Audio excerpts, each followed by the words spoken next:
Good evening. We'll call the meeting of September 19th, 2023 to order.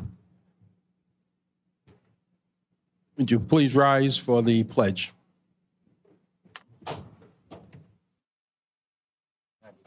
Yep. I Pledge allegiance to the flag of the United States of America, to the republic for which it stands, one nation, under God, indivisible, with liberty and justice for all.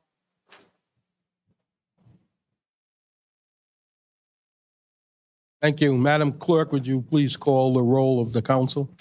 Councilman Fogarty, Here. Councilman Lawson, I am here. Council Vice President Rigo, Yeah. Councilwoman Sousa, Here. Council President Rodrick. Here. Record show all 5 council members are present. There is no executive session tonight. We'll have a couple of changes to move some speakers up, but for now, is there a motion on the consent calendar? Motion to approve. Second.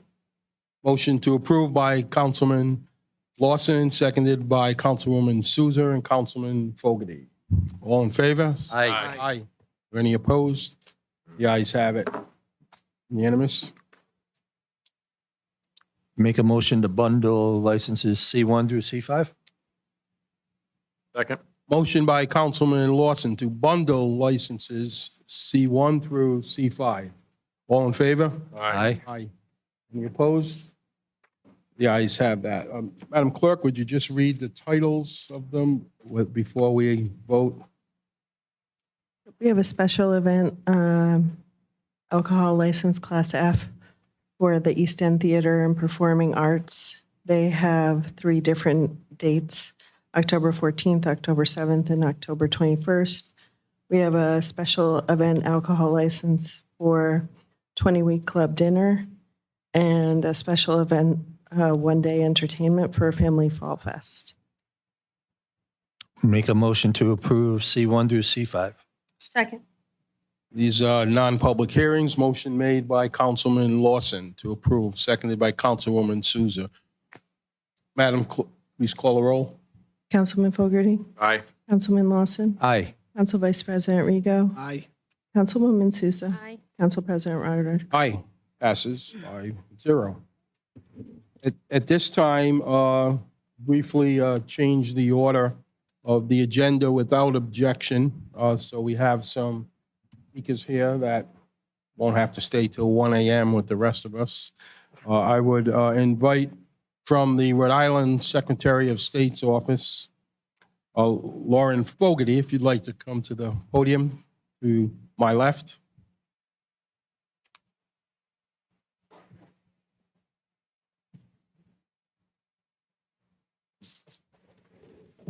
And just identify yourself for the audience. Thank you. In the record. Hello, my name is Lauren Fogarty, South Kingstown resident, unfortunately. Any relation to Frank? It turns out we are cousins. Can you see the resemblance?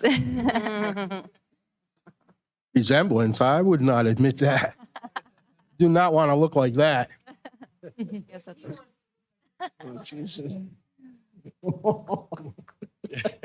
I'm sorry. Proceed. Good evening, Council President Rodrick and council members. Thank you for the opportunity to speak with you this evening. Most notably, thank you on behalf of Secretary Amore for moving forward with a resolution to establish a local 250th committee. Tonight, hopefully, traffic allows. Deputy Secretary of State Rob Rock will be joining me and Representative Dawson. I don't know if we made it yet. Traffic is very bad out there, so hopefully they'll be joining us later. My name is Lauren Fogarty, and I'm the program coordinator for the Rhode Island Semi-Quincentennial 250th Commission, or RI 250. In 2026, we're set to mark the 250th anniversary of the signing of the Declaration of Independence.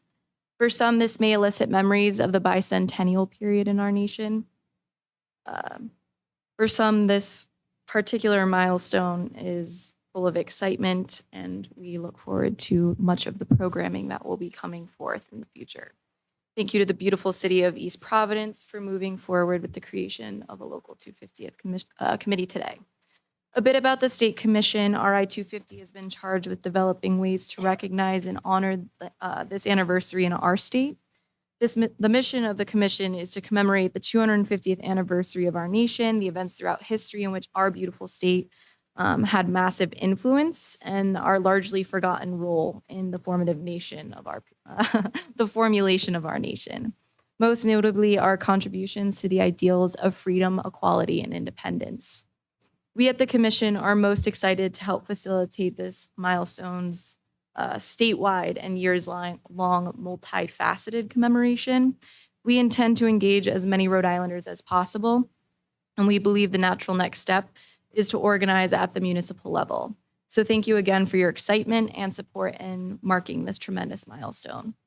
I have shared with your city clerk a pamphlet provided by the American Association for State and Local History, AASLH, who have taken the reins on this project at the federal level. Although this information is directed for a larger scale commission like RI 250, I feel that the resources and toolkit outlined are helpful for this endeavor. The example of a working group seems like the best approach. Our neighbors in South Kingstown have celebrated their 300th anniversary this year. The programming, academic resources, and public engagement have been significant. This town has decided to mark this particular milestone with a lecture series on their town's history, a large-scale bonfire, and they've elevated regular events like their annual Arts and Cultures Festival, and something that they like to call River Fire. So see where that's coming from. The town will install a 14-foot sculpture that is designed by the influence of their history, identity as a community, and their town green. The opportunities are really endless when it comes to a milestone such as this. Secretary Amore envisions coordinated projects with each municipality that can include pop-up archives presentations.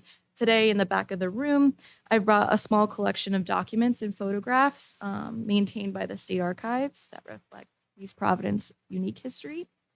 These items range from the women's suffrage petition of 1878, a document of incorporation from St. Margaret's Church from 1888, a postcard from around the 1930s of the East Side Tunnel, and photographs over the years of Crescent Park's carousel.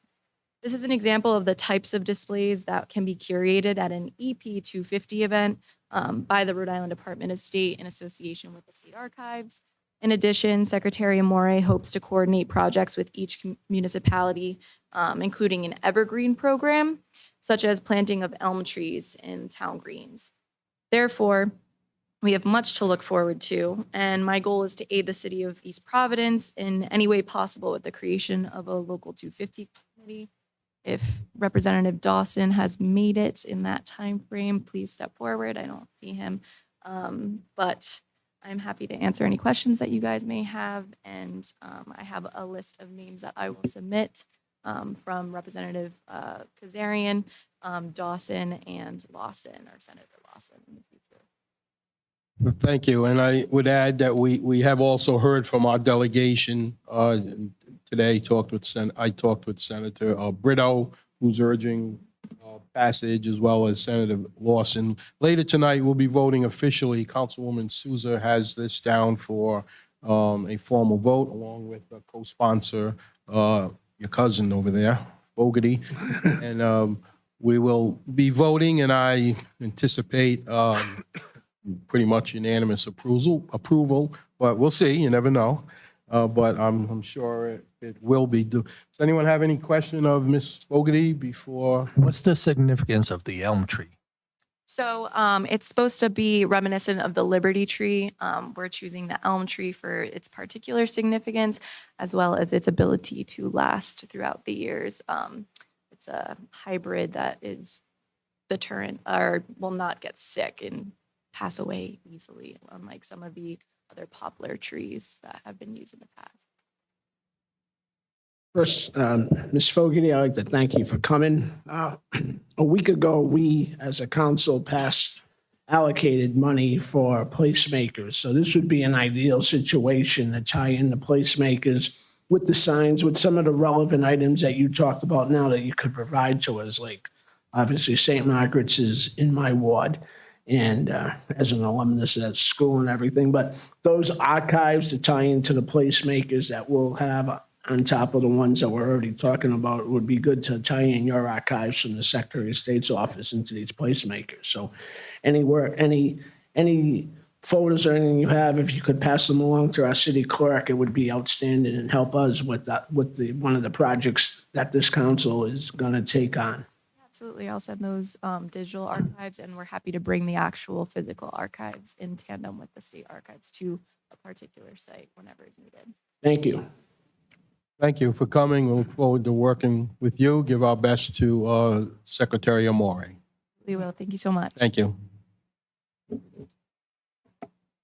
Next on the agenda, a slight change from the printed docket. We will review the school department budget request. I acknowledge and see most of the school committee here. Thank you for coming. At this point, turn it over to Superintendent Ferran, Chairperson Azanaro, Furtado, or whatever process you folks have set up. Welcome to come to the table in the center here. And I believe there's a PowerPoint presentation that you have.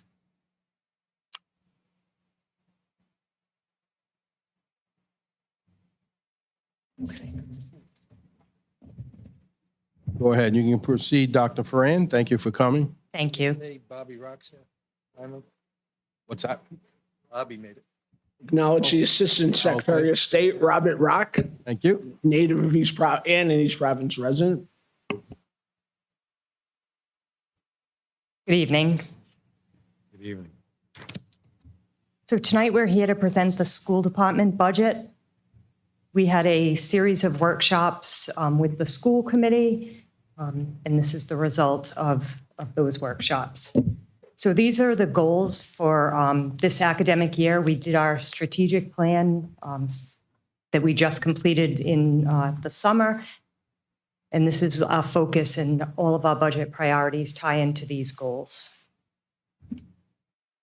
So I'd like to start out by pointing out that we have seen an increase in enrollment over the last 4 years, going from 5,065 students to 5,342 students over the last 4 years. And that's enrollment as of last week, and we still continue to see students registering, especially at the high school. So you can see over last year to this year, and this is just pre-K, elementary, middle, and high school. Our pre-K has pretty much been the same.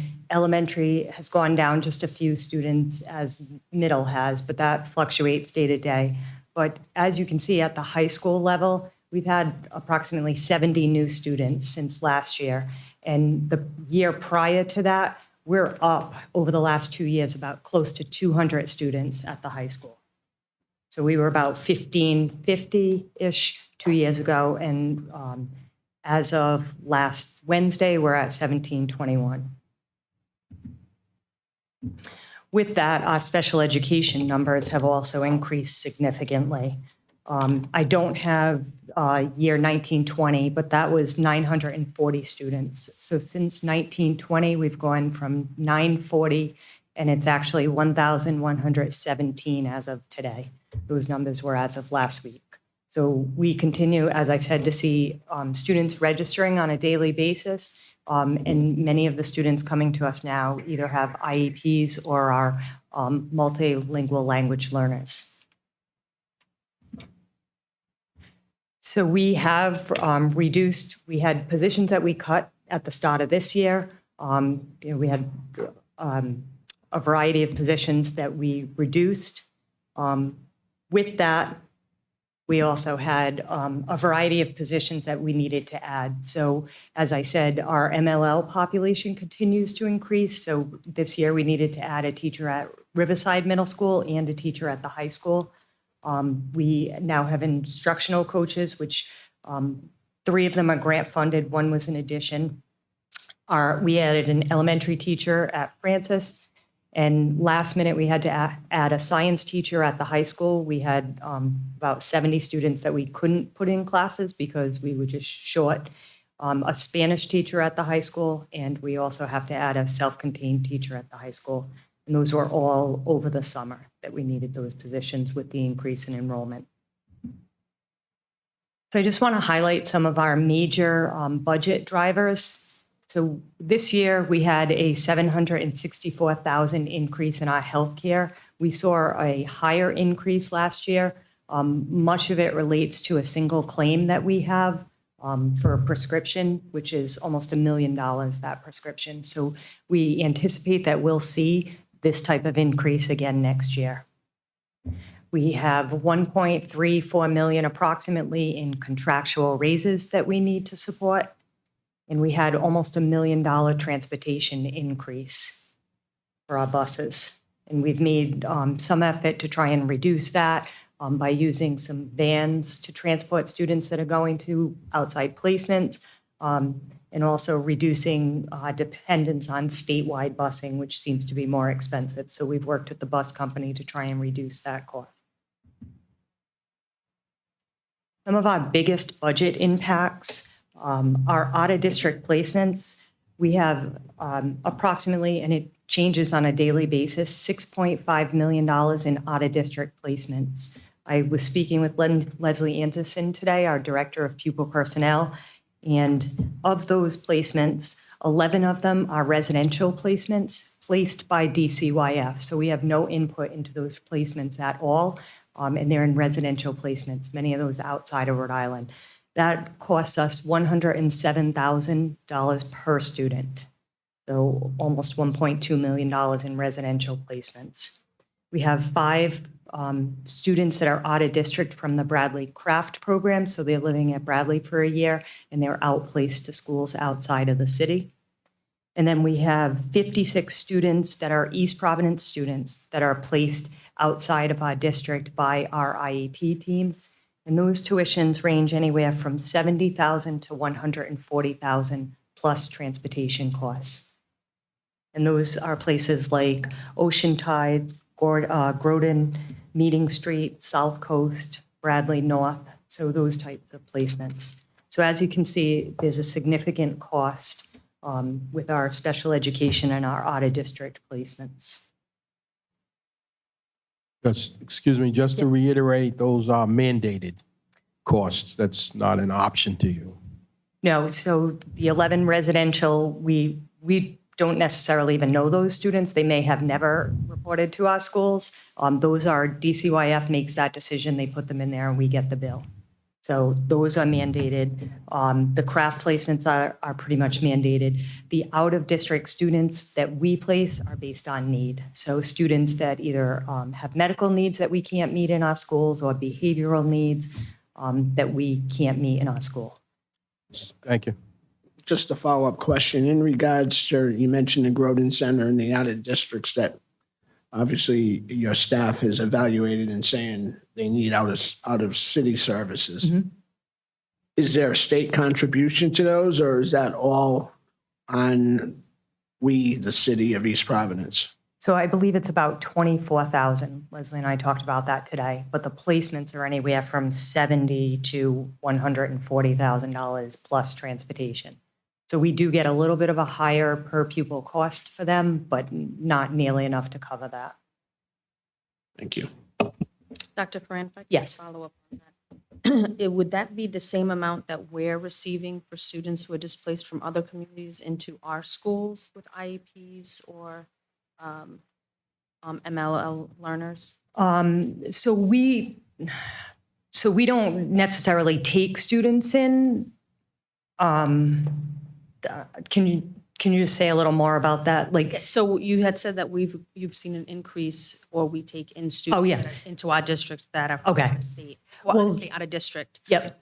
So those are East Providence residents. So they've moved here. So I can tell you in the past couple of weeks, we've had students from Cape Verde, Dominican Republic, Italy, France, Spain, Alabama, Georgia, Florida, and they're all moving into the city. So those are our residents now, but they're coming. Right? So they're not other school districts. They are that not. transferring into our district. No. No. So every student that registers has to prove residency here. So you have to produce 3 pieces of information that show your address when you register. And then if we have questions, we have an attendance officer that we'll send out to check residency. So those are incoming students that are moving into the district. We have about 24 freshmen that we accepted from out of district into our career and tech program this year, but they tuition in. So we get the pure per pupil cost for those students that come in. And you'll see that in under revenue when we get to that. Strictly for the high school. Strictly for the high school. And it's only if we have seats available after we fill all the seats with East Providence students. So there were a couple of programs that didn't fill with our own students, and those we opened up to students out of district. Perfect. Thank you. As far as facility updates, these are some of the major projects that we've completed over the last year. We've taken down the chimneys at Hennessy and Silver Spring. We've had windows at Silver Spring and Orlo this summer, and Riverside, we've just started that window project. As you know, Oldham, Riverside, Waddington renovations. We have the Martin Middle School project going on. We had a grant for replacing student desks and chairs at Riverside, lighting and sound upgrades in the auditorium, and we had to replace the roof at the administration building. And because it's not occupied by students, that came out of our budget, which was about $1.3 million. And these are the priorities that we have coming up as far as maintenance priorities. So we need to replace our building management system, which is about $400,000 to $500,000. That controls all of the heat and cooling in the buildings. As you know, last year we had some issues during the winter with heating. So we're looking at replacing the unit vents at 4 of our elementary schools. Myron Francis is going to need a new boiler, and we need to look at doing roof repairs to Oldham. So those are all priorities that will end up having to come out of the budget. Dr. Fran, could you just, for those who may not remember or aware, explain where Oldham is and which building we're talking about? Yeah, I was gonna call it Meadowcrest, but then Yeah. so it's what we call New Oldham. It's on Bart Street in Riverside. It's what was formerly known as Meadowcrest, and it's where we're housing all of our preschool students. So we have 8 state pre-Ks there, and we have all of our early learning center, which is our special education preschool. And they've all been moved there as we build the new Martin Middle School preschool. And then once that's complete, they'll all move back into that brand new building. And similarly, when you mention the administration building, that Yes. is the old career center. Correct. Yep. The old career and tech is where all the administration offices are now. Thanks. So you have the full budget in front of you. We've kind of just done a one-slide overview. And Craig Enos, our finance director, is just going to highlight a few of the line items for you.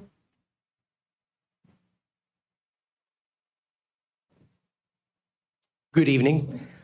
So we come to you tonight with our budget of $97,024,640. It's an overall budget increase over last year of 3.4%. Dr. Ferrand has mentioned some of the expenses that we have. We just want to talk about the other side. We need to talk about what the revenues are. So in terms of our state aid, we are seeing a $922,000 increase in state aid. So that's good. And we anticipate that number will increase for next year as well, given the increase in student enrollment that we've had. We've budgeted $250,000 in increase in out-of-district tuitions. So these are all of the students that come from Pawtucket or Barrington within the local areas that come to the high school. Those rates are set by the Department of Education. We have no say-so in that. And that changes from year to year. And also, as you can see, when you're going by the high school on a daily basis, we have many outside agencies that are renting the high school. So we've also increased our budget line item for rentals by $50,000. So in terms of additional state aid, we are coming to ask the city for an additional funds of $1,912,531, and that's approximately a 3.6% increase over last year.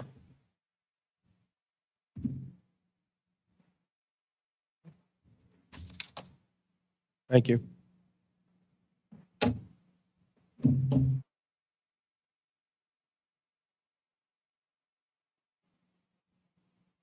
So on the budget document you have in front of you, you'll see some line items that are at zero. So in the last couple of years, we've had ESSER funding. So some of the costs have been shifted to ESSER. So things like custodial supplies have been paid for there. We have 3 resource teachers that are at White Neck, Orlo, and Hennessy, 3 of our neediest schools that are being funded through ESSA. Any of those line items you can see that are zero or reduced from the budget prior. So we know that those things have to come back in the budget. It was our goal to get many of those things back in the budget this year, and unfortunately, we just did not have the money to get them back into the budget. So next year, we will have to do that, and we will have to make cuts to get those line items back into the budget. So we've been fortunate that we've had that money to fund a lot of the projects that we're doing and some of the personnel, but those will be coming back into the budget next year. So the next slide, right now the City of East Providence funds the municipal budget for schools at 48%. This is a sample of some of the surrounding communities and their percentage of funding that goes to the school department. And then this is just a chart since 2017 of what we've asked for over the last 7 or 8 years. You can see there have been times when we've come to the council for only, $300,000, a 0.6% increase. Last year we asked for 3.8 and 3.4, and 3.4 this year.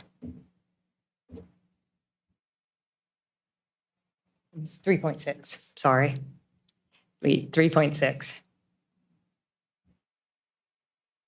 That's all I have for a presentation. If you have questions for me. So I thank you, Dr. Ferran, and I would invite other council members to make comments or raise questions. I would just say first that I know we have some new members on the council, but I also know that you're not new to this process. You know the workings here, but we are not authorized to cut or add line items to the school department budget.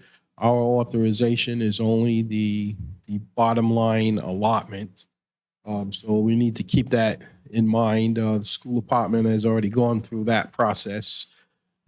We can question anything, but I'm saying we're not authorized to change anything. We can talk about the general total amount.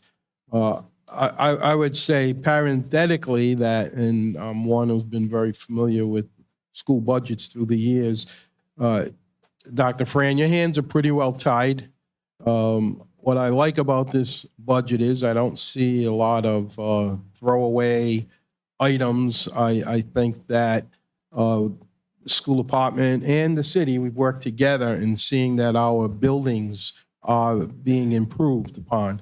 Needless to say, the community has supported us with a brand new high school, almost a brand new Martin Middle School, major work at Waddington and Riverside Middle School and other places. I've been there when boilers were let go for 10, 15 years. I see people in the audience like Mr. Tavares, who used to work in that area and would fight every year to let's fix things now. Remember the old Fram commercial, pay me now or pay me later. Well, we used to say pay later, not us, but others in this city, and we would pay through the nose for that. Now I think we're on track. Buildings, they're not perfect, but they're getting there. And I don't have any problems with this budget. I know you've already cut back some. You've met with the mayor and you've made some adjustments. I think the city has absorbed the school resource officer at the high school only, or all of them? The city paid for 3 out of 4. We were paying for 1 at the high school. And when we met with the mayor, he had asked us to cut about $220,000, and then they absorbed the cost for the SRO that we were paying for. So we ended up cutting about $90,000 from our original request. And that in itself was an argument years ago when there were city officials that wanted to eliminate all school resource officers. Unfortunately, after the sadness we've seen in this country in recent years, that has changed. I think everyone realizes we need security in our schools. And our schools are big for the most part. And so it's certainly something that no matter where we put it on paper in a budget, I'm a supporter of school resource officers. I think we all are up here. So that's just a little preamble from me.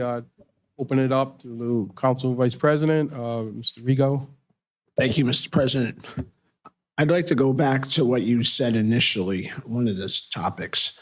And I just want to make sure that you're comfortable with this. You showed an increase in the high school enrollment. Excuse me. And you mentioned in the last couple of weeks that we've had students come in from multiple countries and multiple states. What I'm concerned about is, are you going to be okay if this trend continues? You don't know. I mean, you don't know what could happen 3 weeks from now or 3 months from now. And God forbid also that they're special needs kids. I just want to make sure that you're comfortable that there's some sort of safety valve, because obviously that's raised a bell to me that we'll be taking, now all of a sudden you're going to have to put pressure on other things to make that work, because you got to take children into school. We're all about it. So that's my concern. I want you to be comfortable with that. And my other question is, we've seen the enrollment increase in high schools. Do you have any projections as far as, I know the elementary schools and middle schools have relatively stayed the same, but what you just told me now, or told us now, is that people are coming to the city because they see it's a good high school, that, it's a great high school. You've done a great job as superintendent, and you've got some fine principals in place and staff. So that's my concern. I want to make sure that you're fine. Yeah, so. You thought I was going to ask a tough I question. want to see the answer to that question. No, it is a tough question. Yeah. So we are concerned right now, even with this year's budget, because we have had definitely some students come in, that have required out-of-district placements. It's always going to be tight for us. We're always anticipating students coming and going. It depends. I do anticipate our enrollment's going to continue to go up. We had 2 new high school registrations yesterday. I also anticipate when Martin Middle School opens up, we're going to see an increase, even though the demographic studies are not saying that. I mean, we all know the high school was built for 1,600 students. We opened with 1,550. We're at 1,721 plus. So, we had to add 3 teachers at the beginning of this year that we weren't anticipating, that we didn't even know about until the summer. So, it requires us to cut back, move money around if we need to. But I understand, there's other priorities in the city. So, we're grateful for whatever we can get. I'm never going to say no, we don't need more funding. But, the one thing when we had new employee orientation and we had 50 new employees that I told everyone, and I've lived in this city all my life, is that this community supports education. and they do support education. I mean, it's obvious with the bond for the high school. It's obvious with the bond for Martin, Pre-K, Waddington, and Riverside. So Just one follow-up question. With what you're seeing as far as school enrollment, and obviously it all starts at pre-K and kindergarten, and the trends you're seeing, are we at what point could it be next year, 2 years from now, 4 years from now? Do you see a need that there might be an additional, starting off at the elementary school? Do you see a need that there might be another elementary school that needs to be brought on? So, I don't see that in the immediate future. I think we have classes where we have room for students. I say Riverside and Waddington are our biggest schools. Those classrooms are pretty full, but when we move closer to the center of the city, the numbers in some of the classrooms are a little lower. So I do see room if we have an increase in enrollment at the elementary school. We also, in 3 years, will have Oldham vacant again, and we'll have to make a decision what to do with that building. thank you. What you're doing with the preschool will help, right? That will open up some elementary classrooms currently being used. Yeah, and we do anticipate, so there will be room to expand pre-K once the new building opens, and that would be our goal. The pre-K is state funded for the most part. We do pick up some of the expenses, but if we could get more students into pre-K, it only benefits our students in East Providence, that early start. Your pre-K is full? Our pre-K is full, so we have, It's been it's full since it always started. full. Yeah, so we have there's 20 There's seats. definitely room for more pre-K buildings. Yes, if we had the space, we would look to open up additional pre-K classrooms. Thank you. Other questions or comments? Councilwoman? Thank you. Dr. Fran, could we go back to the slide of the cuts? I just wanted to take a look at that again to see how that would impact. Yeah, so we with the combination of the 2 pre-Ks, we eliminated a secretary position. We took away a high school resource position. We had a transitional K class last year for students that were having a really difficult time adjusting to kindergarten. We did cut that classroom. The 5th grade teacher was a replacement with the 4th. There was a bubble class that had much smaller enrollment, so they're in 5th grade now. We had an SEL facilitator, and that's been moved into a coaching position. We eliminated a school psychologist, a social worker, and a nurse.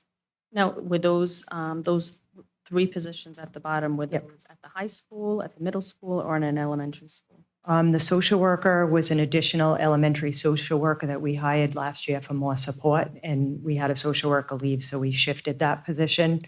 The school psychologist was multiple schools, so we're using some contracting, and then they're picking up because psychologists are split between schools. And then the nurse, we had another nurse leave, so that was a nurse that was going to be helping would be stationed at Waddington, but would be filling in at other schools because we find ourselves on a lot of days not having nurses at some of the schools. And we have more medical needs than I've ever seen in our schools. So we have type 1 diabetes at just about every school. So where we used to split nurses way back when, we need a nurse that covers every school every day. So we had a nurse leave, and we placed the nurse that was going to split at that school. Essentially, you don't have a floating someone to cover. No. We have a district head nurse, so she covers, she's the first line, and then we look for subs after that. And then if we have to, we use our nurses to cover multiple schools. Those cuts were due to the budget? Those cuts were made because people left and they would help the budget. So like I said, we're going to be close this year.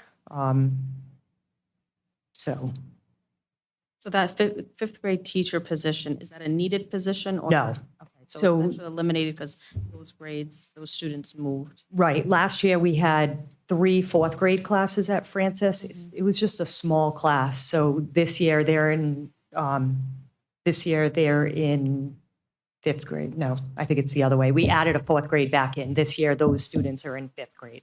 So we only needed 2 fifth grade classes. Next year, that teacher comes back. We'll have to replace, it was a retirement, so we didn't displace anyone. But next year, we'll need 3 fifth grades, and we'll be back to 3 of every grade level at Francis. And the resource teacher is an ELS, an IEP teacher? Correct. So we increased caseloads at the high school. So our resource teachers have more students on their caseload this year. And the SEL, same? Yeah, the SEL facilitator was doing social emotional learning across the district. It was a grant-funded position, and we shifted that. It's safe to say these were not emergency panic cuts. This was part of your budget planning to, as you said, to help the budget and keep things as low as you could. Correct. Thank you. Other Not that they're questions? not, I mean, not all of them are needed, but Right. we definitely could, I mean, in a better world, if right, money was flowing right, like a couple of years ago, possibly you could keep them. right. Psychologist, social worker, nurse, another resource teacher at the high Sure. school. Yes. I believe you need them in the buildings myself, especially with today's students, the challenges that they face, having 8 grandkids. I see a lot of it within my own family, and I would support definitely the bottom 3 positions, but thank you. Thank you. Well, Councilman Lawson, do you want to add anything? So you're asking for 55 million? Am I reading that right? And the salaries looks like 52,600,000, roughly? 53. Salaries. Yeah, 53,868,804. So after paying salaries, we give you about $1 million to maintain 13 buildings. Overall, when you put it all together. And so really, if you look, we had the almost 800,000 in healthcare increase. We had 1.34 million in salaries, and almost $1 million in transportation. So between state aid and what we're requesting, we're not quite break even. So it will definitely require cuts next year after this budget cycle. Like's been mentioned, overall, if anything, I want to see if we can get you more money. A budget's a set of We have priorities, to. and schools are a priority. I'm concerned about this, as Councilman Fogarty said, school psychologist, social worker. I mean, those are your frontline workers. We can't afford to lose kids. And obviously, Principal Black is a friend of mine, and the work he's doing at the high school, getting kids into school and keeping them there and getting the attendance, and it's going down the line and meeting your elementary school teachers, Principal Peter at Orlo and other places in my ward. We cannot afford, we've built a beautiful school for you. So it's like buying a Lexus and you don't have an engine. So if we don't give you the engine, it does no good as to what we do and everything we do. People are coming here because you got fine teachers. It starts with you, and it goes down the line. And the school committee that you have working with you now, I think, is doing a great job.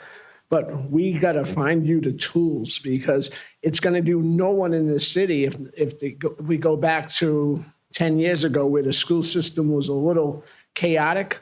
Now people don't want to come here. It affects the property value. More people come in here and increases the property value, which then will help us increase, people, as we're talking about affordable housing. It all starts with schools. I'm a big schools, fire department, police department. We need as I ran on that, we have to have the best police department, best fire department, and best school department. And I'd be neglectful as one person, and I ran on it, if I can't help you get to somewhere. Hopefully we can get you to a great spot, but somehow we gotta help you moving forward, because everything else that we're talking about in the city, without you, people will leave the city, and that will just decrease the value of properties, moving on.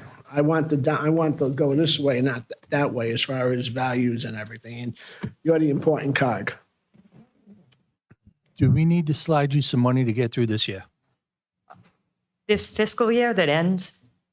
I'm gonna say yes. No, not this fiscal, not the current fiscal year. I mean, we have a month left, 6 weeks. You're gonna be able to get left. through? We're going to get through. Are you sure? We'll make sure we'll make sure we get through. It's going to be close.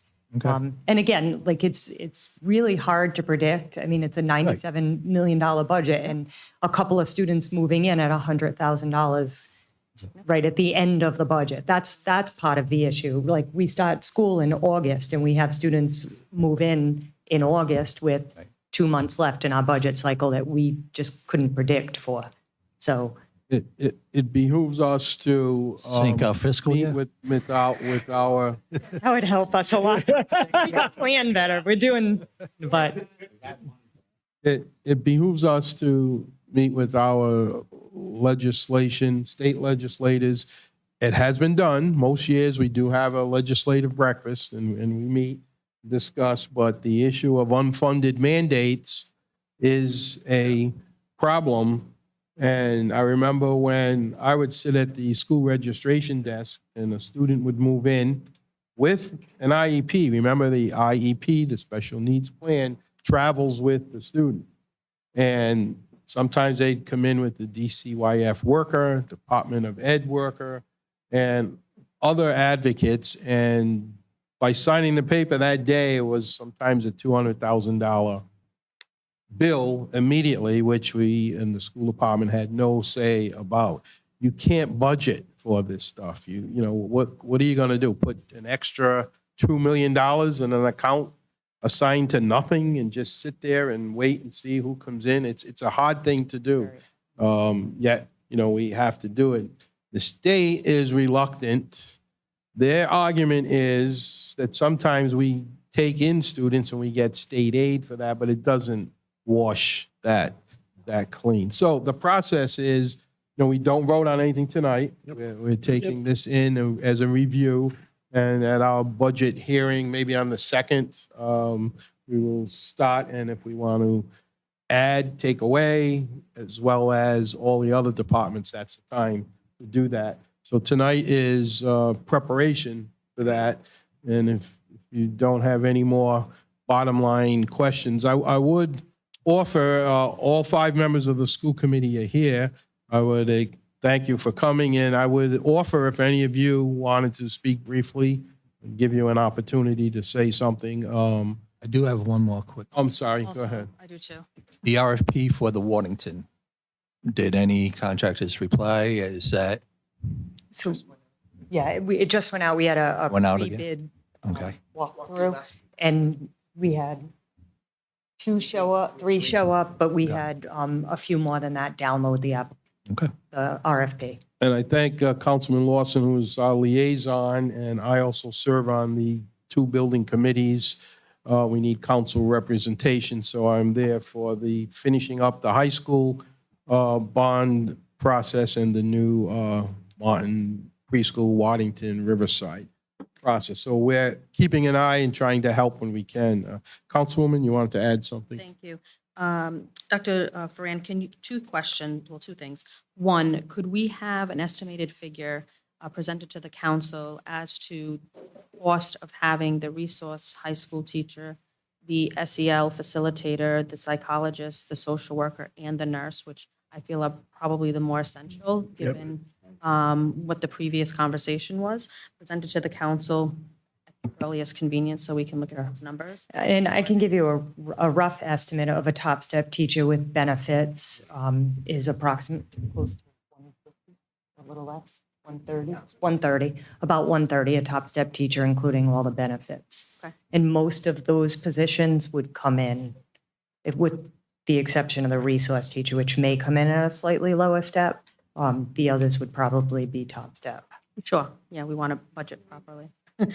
Second question I had, and I know that we had a slide, but I was just looking to see if outside of that building maintenance, do we have there been any changes to the capital improvement plan for the schools that wasn't presented to the city council today? Other than the HVAC and the boiler? So any additions? We have the 5-year, or the 10, sorry. I'm like, there's And if so you much don't have it- information. right, and if you don't have it today, that's We do fine. have the 5-year, and we've completed a lot of the things on that 5-year capital improvement plan. But those, when we sat down and we looked at the priorities in the buildings, those we felt were the most critical, the ones that we listed. Today. Yep. So I would be interested, and I'm sure the rest of my colleagues would be interested to see what else we have Okay. that was already accomplished, and then what, lower hanging fruit Sure. that is still addressed, or new things that might have come up at some of our school locations that needs to be addressed, just so we have a big picture for the next few years. Okay. Monies that needs to be allocated for completing those things. Thank you. Thank you. Anyone else? Member of the school committee, if you want to use the podium to my left. And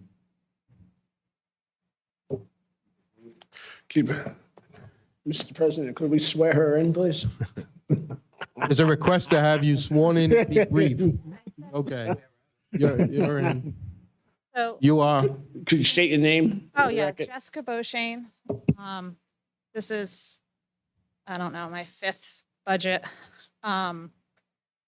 I just wanted to state that I think it was 2012, 2011, around that time I sat in that chair as a constituent for every meeting for many, many years. And we were always at 48%. 48%. Can never get above that 48% of funding for our schools. Dr. Fran is being, in my opinion, very humble right now, because there are slides of capital projects that we would like to see that were part of our original budget that we were going to present. They're wish list items, but they're not. They're for kids, They're to improve our buildings. We don't do anything that's not for kids or teachers. So it is humbling to state that this number is, it covers salaries and a couple other dollars, but it doesn't. Our busing is going through the roof and our hands are tied. The nurse, again, sometimes we don't have a nurse in a school. Waddington's at 530 elementary students. Little kids, sometimes there is no nurse there. I just wanted you guys to understand that we're not asking or begging for money, but this is for kids and for teachers. And yes, I do think this is a low ball number. The resource officers in our schools do not work for our school department. They're not in our school budget. They don't answer to us. We need them. I want them. But it shouldn't be, we'll give you the school resource officer and you get nothing in return.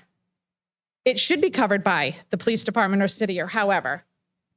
On that note, we do have a lot of stuff. We have old buildings that need a lot of work. Next year, God willing, we're going to be up here again, and it's not going to be pretty. It's not going to be pretty at all. We will be eliminating positions that we do not want to eliminate.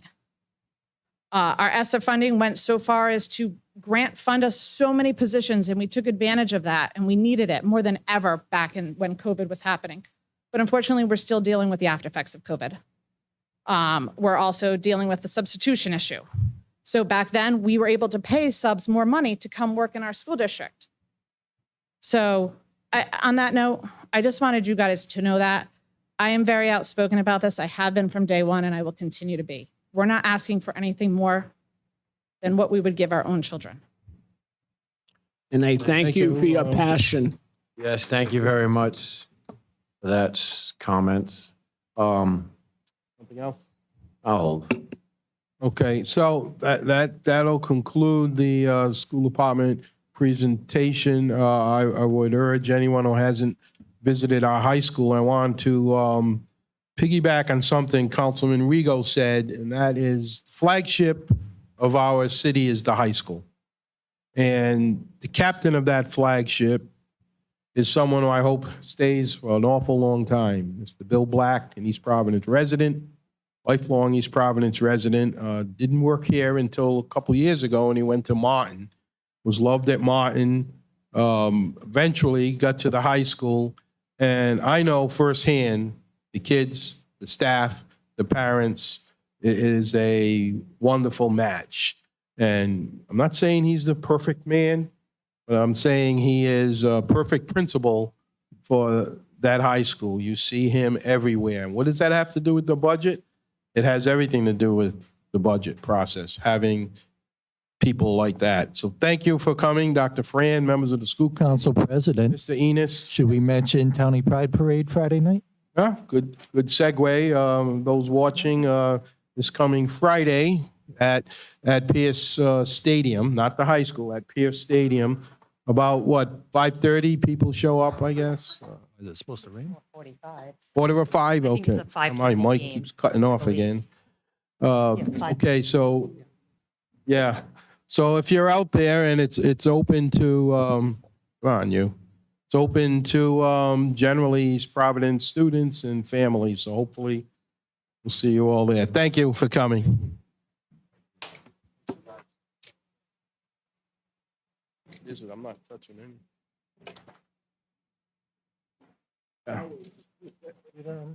Ain't that?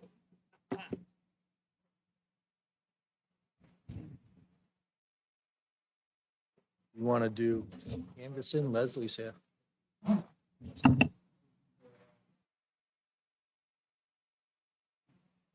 Oh, okay. I didn't know if you want to do the budget, sir. Okay, whatever.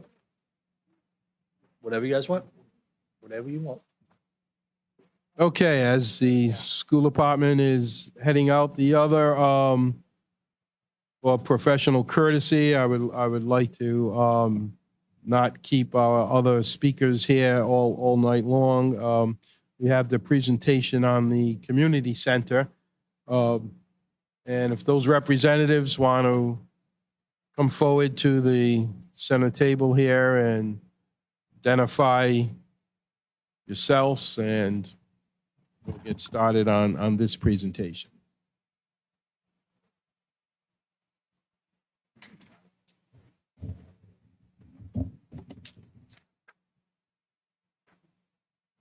You can proceed whenever ready, and why don't you identify yourself for the record and the audience?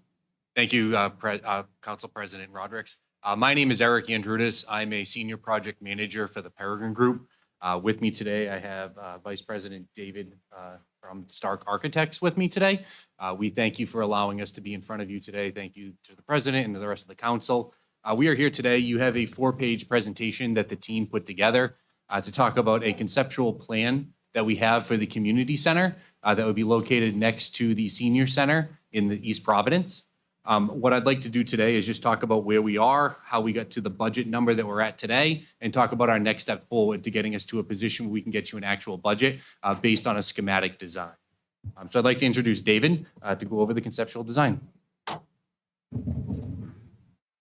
Thank you, Eric. Thank you, Council, for having me again. It's been, I think, 5-6 months since I was here last.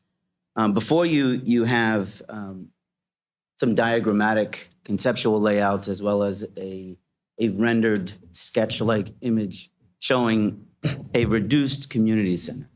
I'd like to preface any presentation by saying that we're here tonight because we're trying to get some direction as to where we want to go with the project, because we are currently kind of in a stalled position.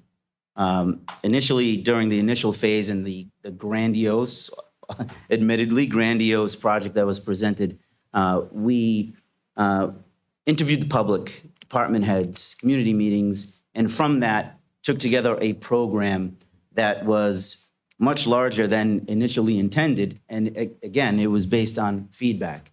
And as we presented back, I think it was February when we were here, it could have been March, but the project was designed intentionally in segments to allow for phasing, to allow for certain portions to either be eliminated or added, however it may be.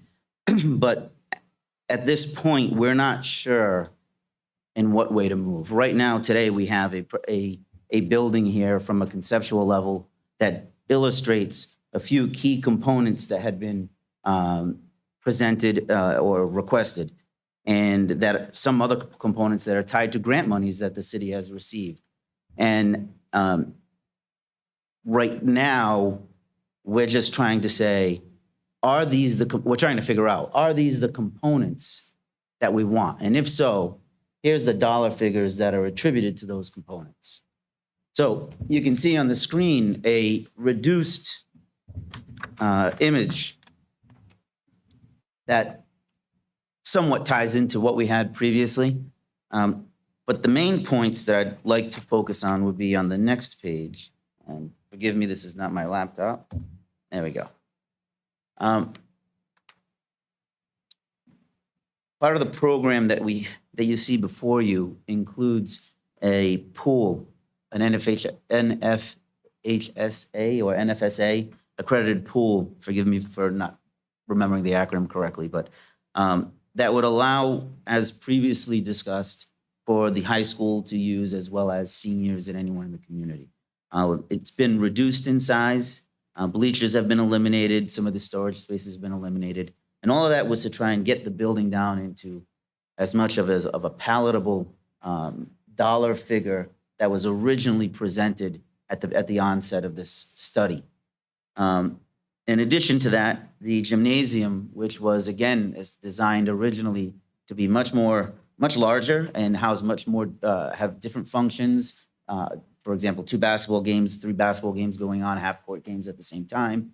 Futsal, much more bleachers. We've reduced it now to just simply be a single basketball court with an overlaid, reduced futsal court option, and again, minimizing the bleachers.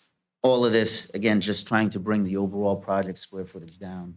I think this, excuse me, David, I think listening to the community and what was told, bringing a 6-lane pool in at this point and a gym as small as it possibly could be to fit the futsal court, this is the smallest blueprint and footprint that we're able to accomplish those needs, as well as give the 4 classroom spaces that the community. And that's part of where I was going next is the classrooms. Some of these spaces are all tied to grant funding. So be it workforce labor training, healthcare, all of those, that's what these rooms are for. The actual gymnasium itself is also a flex space that would allow for cross use for other, whether it be training programs or for other, or health incentives, job fairs, whatever it may be. And with that, I know that some of the available funding that the city currently has in grant funding is $6.8 million. And I believe $3.8 million of that is attributed solely to this workforce training, healthcare, those programs in those spaces. So with that, all of that said, the theater space was eliminated. The upper walking track was eliminated. The upper administrative space. A lot of those needs are still going to exist later on.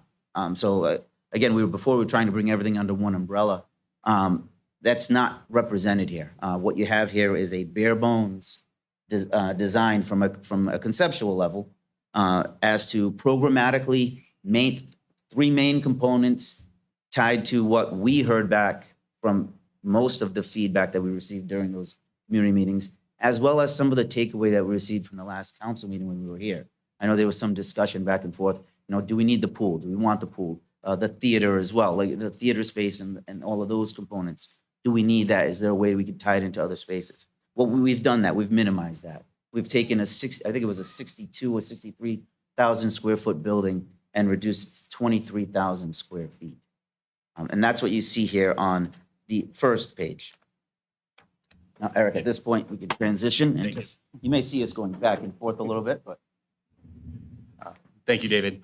So what you see here on the budget page number 3, which I've just pulled up right now, is our bare-boned minimum budget to get us to that point. This conceptual budget was based on the 2022 Gilbane Building Company cost per square foot estimate that was performed in December. Being a conceptual budget, it's very difficult to really key in on exactly what the numbers are. I believe the mayor did go in front of you, or one of his team members did a couple of weeks ago, and give you a dollar figure on where we were. And I believe it was based on this information that we've been able to generate to date. So working with the pool at the minimum square footage comes in at just over $7 million. The learning center and the circulation and the support areas in there is just over 2.6. The gymnasium comes in at 6.7. And then we do carry owner contingency of $1 million. That does put us at $756 a square foot.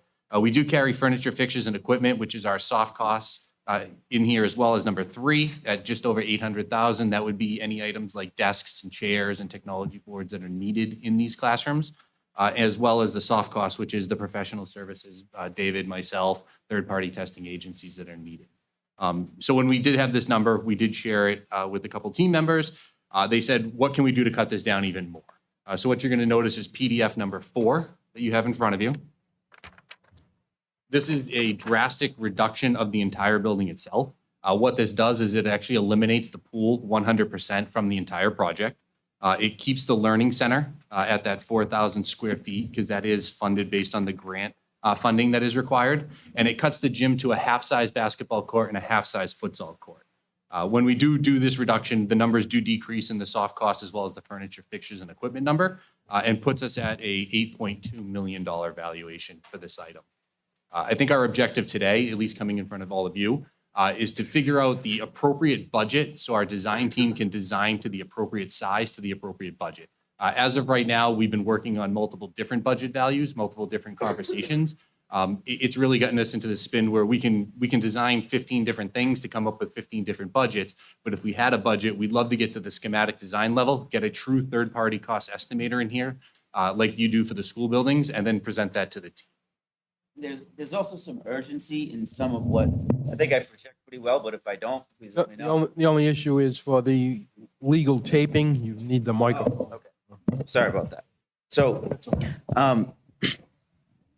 there are some timelines that we're competing against. Some of these grant monies have deadlines as to when certain contracts need to be entered into, when the monies need to be expended.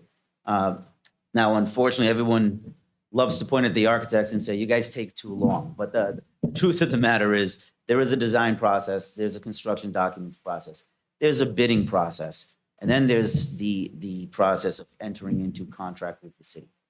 And in my experience, and I believe in Eric's experience as well, bidding for a project like this would be approximately, he may say 5 weeks, I'll say 8 weeks, just to be conservative.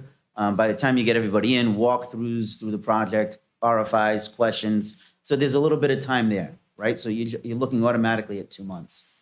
And then you factor in maybe a month, 3 to 5 weeks for working out a contract with the city. So, and I mention that simply because we're currently in September of 2023, practically through the end of the month, and we need to be done with design, bidding, awarding of contract to a contractor by September of 2024. That is a very tight timeline. We're kind of working against the clock.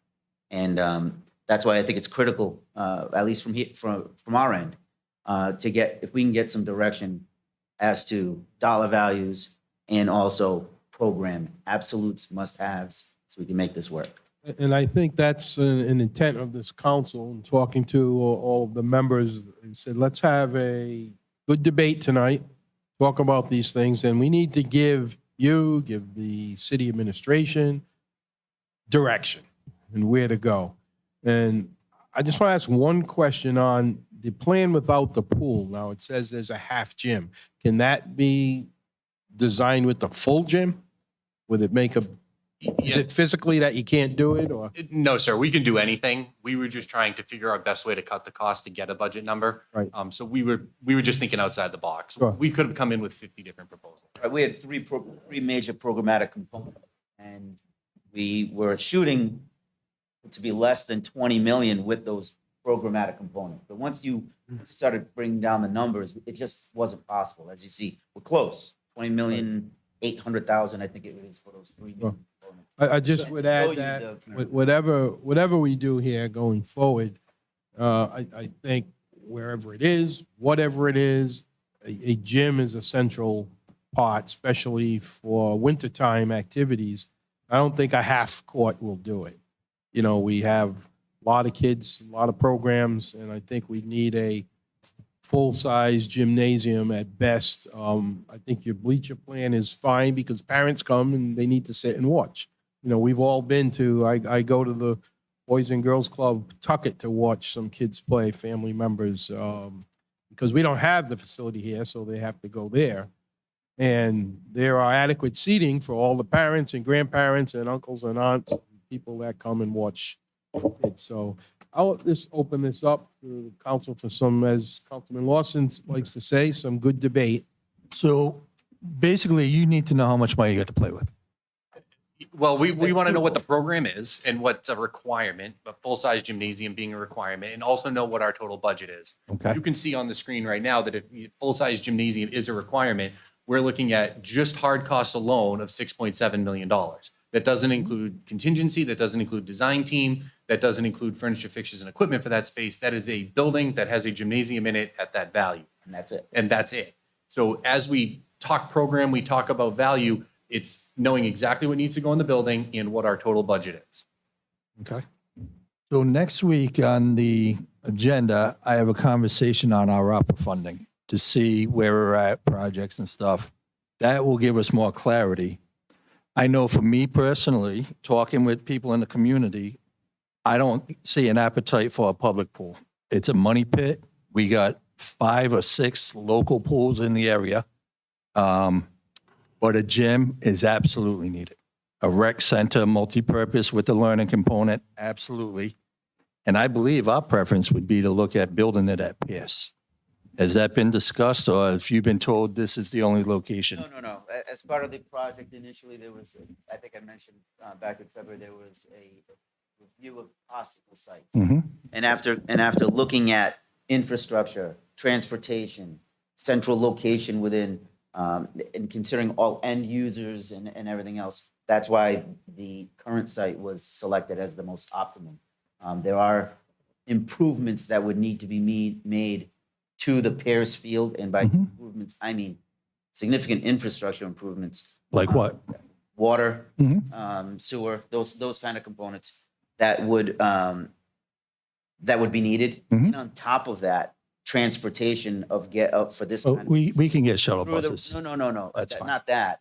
Through residential neighborhoods Mhm. was one of the deterring factors on that end.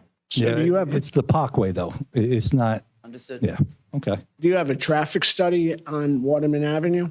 Because you just talked about going into neighborhoods. That's probably the worst traffic area in the city of East Providence, Waterman, Pawtucket. Do you have a traffic study for us? I do not have a traffic study. That was not part of what we underwent. We just went from a macro level, analyzing the various sites and looking at ease of access, transportation lines, and existing infrastructure that were in place. And do you also have at this location that you're talking about now at the senior center, do you have what happens when that building is put there, the runoff, as far as what that changes the surface level and all that has to do with it? Because obviously, when you put a building on land, it's going to change the structure of the land. Yes, sir. So you're talking like DEM permitting and stormwater management? Well, make sure, exactly. We have a problem with flooding in the city. We don't need to build a new building and have it, underwater all the time. Yes, sir. A conceptual design that hasn't been accounted for at this point yet. It will be a process that if this is the site that is selected, we would go through the DEM process as well as hit every one of their stormwater management requirements and needs. But at the current time, there's no study that is done on that property for stormwater. And any building that would be placed anywhere in the city, that would be a requirement and would be done, but those would come in the next stages, which we're unfortunately not at yet. How many sites were you shown, or I believe how- it was definitely 2 sites, if not 3. I can't comment on the specifics. I wasn't part of that specific review at the time, but I was, when it came to the sit down for Pierce Field and to look at current site, those were definitely 2 sites that I was involved with. So if you had the funding for the infrastructure, Pierce is, as long as you had funding for these infrastructure needs at Pierce, it could be done? Anything can be done with any amount of money that we throw at it. I mean, at Okay. the end of the day, it's just how much money do we want to put at a project? And then, but it doesn't solve the transportation issue, bus lines and those items. Yeah, I'm not worried about that. Boys Club gets people to their facility. We got transportation vans throughout the city. So, and most people drive. Excuse me, I'm just getting word technically. I don't know if we can bring another chair up here, or we need to share that mic better. Is there another chair we could roll up here, and we want to make sure that those viewing at home can hear? And the other possibility is of having one of you at the podium and one here. Yeah, you're basically just reacting to questions.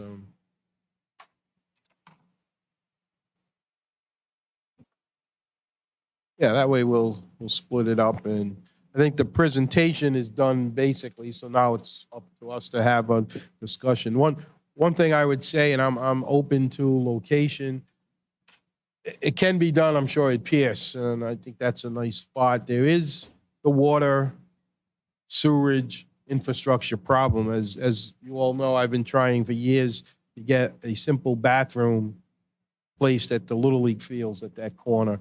We actually put some money aside for that, and when DPW looked into it, not yet feasible because there are no sewer lines or water lines in that area. So I don't know what that would entail, breaking up, going into the street somehow. Asked about the bar at the corner and was told that that's on septic. They're not even on sewer. So that would be an issue. But let's keep going and debate. Councilwoman, you want to? I just had a couple of, well, to what you just said, a lot of people have septics and they do very well with this. I don't think that would be a deterrent. In my mind, if that was a location that we thought was a better spot. But one of the questions I did have on our soft costs here, what can be a little bit more specific as to what that, because that looks like a decent percentage of the budget. Sure. So you're talking about the soft cost line item? Correct. I can get the wrong number. So on most typical projects, and I'll use East Providence High School as the example because that's just the one I just finished. Hard costs were 80% of the total budget for that project. Soft costs were 20, and the soft cost also includes the FF&E package. I believe we're at 83% here and 17%. So this is in line with what a typical public project would be for hard costs versus soft costs. I bet, Martin, I'm not working on that project. I bet that would be similar to this number.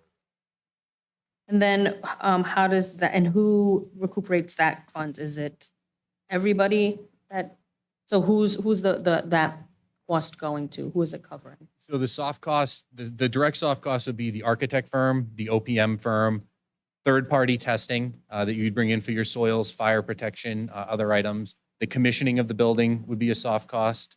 Any public electricity usage would be a soft cost on the project.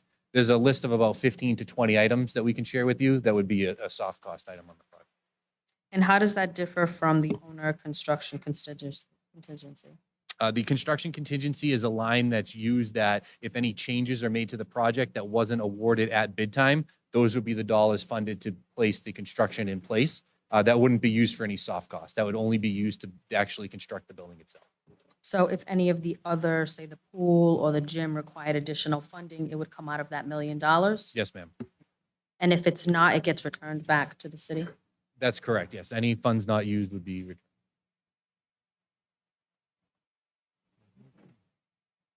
Thank you. Councilman Rigo? Thank you, Mr. President. Are you anticipating, if we move forward, that you'd have one general contractor, or would this be subdivided? We would work with the city to determine the appropriate pathway, whether it's a construction manager at risk or a low bid general contractor. But we'd see one prime contractor that would manage the construction process. And you would, so what you basically said to me is that one general overseeing it, but I've done research, and you just can't have a great company who might build high schools or city halls or police stations do a pool. I mean, you need to have that specific company. I'm not going to give you I'm not going to give $7 million to have a company that's great at digging holes, but don't put in pools. There's numerous, and you probably know this better than me, there's numerous examples around the country of pools being not designed right or not built right because it was a general contractor versus somebody who's specific in that. That's my concern, that we almost need to make a separate contractor if we move forward to ensure that we're not coming back here in 5 or 10 years, that there's defects after our contract, after the contractor's time's up. That can be dealt with from a specification standpoint during bidding, where it can be a requirement that the general contractor carry a pool contractor with a certain number of years' experience, certain size pools and everything else. The documents themselves would dictate the terms of that. Because I've done some due diligence on that, and that just scares the Agreed. out of me. Yes, sir. I don't know any general contractor that would take on doing a pool. They would probably hire a subcontractor that specializes in that aspect. Self-performing work is common in the GC world. It's not as common in the construction manager at risk world. So self-performing is something that a pool would be a specialty vendor, just like, if you went with a maple wood floor in the gym, that would be a specialty vendor as well that would come in and manage that. Thank you. Yes, sir. Thank you. Thank you, Councilman. Anything else? I think overall, we're in on a rec center. We're still discussing the pool part. And we just got to come up with a dollar amount for you. And a Well- place. Yeah. I mean, we have and please don't take what I'm going to say the wrong way, but you have the dollar amount in front of you. I mean, you have. I'm saying we may be able to get you. No. Understood. I'm just saying, at a minimum, Right. have what the costs are going to be to have the pool, to have the gym, the required classroom spaces that I'm in order not for seeing a grant weight funding. room, a fitness room. Those spaces were cut out. Right. Unfortunately, it was driving the square footage down to get to those bare bones components. So the gym, Media com- 20,000. The media component for students and for anyone really, that had originally put in, those spaces were eliminated. The exterior and interior library classroom spaces, Right, but if we got you funding, they can go back. if you came back. So I'm saying, yeah, if we gave you this is how much we got to spend, you guys could design something that's. Ideally, here's what we'd like to put in here. Yeah. Here's how much money we can get you. Is the Well, that's what we need to do. Councilman, is the grant that we received for education, does it require this 4 classrooms at 648 square feet? Or could we cut one of those rooms out and make that 648 into what Councilman Lawson alluded to, make that a weight room? Or anything? I mean, The weight room could qualify as a healthcare space, right? So we could But take- and that's where we're showing 4 classrooms. Yeah. We're right now conceptually laying out square footages. Things could be altered to be an office for staff for those classrooms, a weight room, So, yes. whatever it may be. It could could be fit in 3 classrooms and 1 weight room, Yeah, we- whatever yeah, combination. Definitive, the final mix and layout, I mean, that would get fleshed out once we get into schematic And it design. probably could change. Yeah, so universal machines, treadmills, bikes, we can fit that into 648 square feet, if that's the case. We can. If you we tell can me get- 20, I'll say no, but if you tell me you're trying to fit 2 or 3, yes. No, I'm not saying, what you see at a gym, but there's enough so that people, so it becomes an actual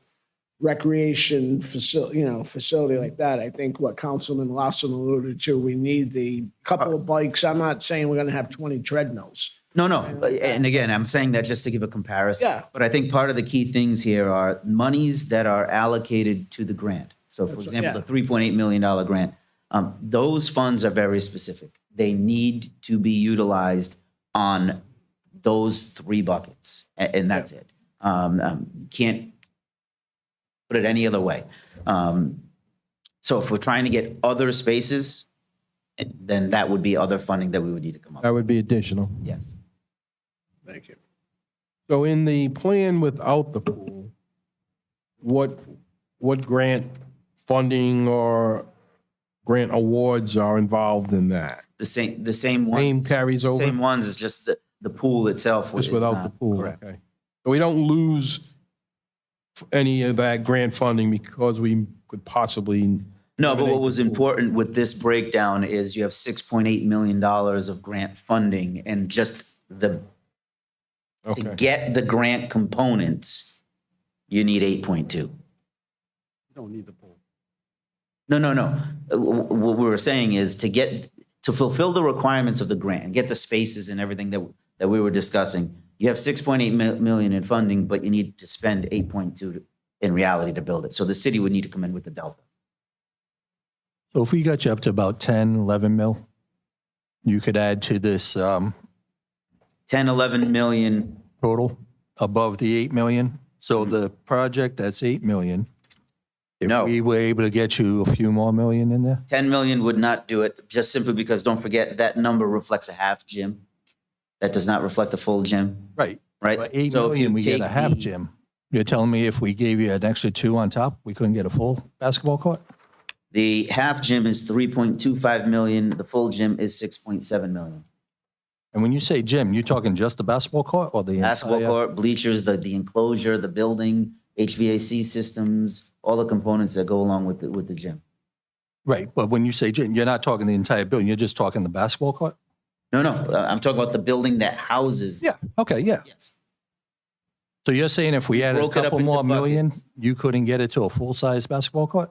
At this level, and Eric, I mean, at any point, but at this level, conceptually, we would think that it would be disingenuous to make a commitment to say, if you got another $1.5 million, that we'd be able to get you a full-size gym. Again, we don't have, the design is not at the point where we're testing the waters here and getting cost estimators in, looking at schematic design drawings and design development drawings. These budgets were used as a tool. They were to try to help us get to where we Okay. think the numbers are. At concept design, it's very difficult to know exactly that number. Everyone knows the market changes daily. You know, steel goes up, steel goes down, wood goes up, wood goes down. What we would really love to do is get a target value and get a must-haves in the building. Get to a schematic design level. With that schematic design level, it's something that's a drawing on paper that has been vetted and reviewed by an estimator, like someone that does this every single day. And then they can get us the actual values of where they see the market today. We can add escalation in it. So if we think the project's going to be 12 months out, they can add a typical escalation of 3.5%. So we're actually estimating to where we think the construction is going to start. These numbers, again, these are based on historical data of 2022. We want to get something more fresh, more accurate. This is a good starting point. We just want to get to the next level. Okay, So so is it- the first page of cost at 20 million, if we took out the pool, that brings it down to about 13 million, and that would give us the full-size court?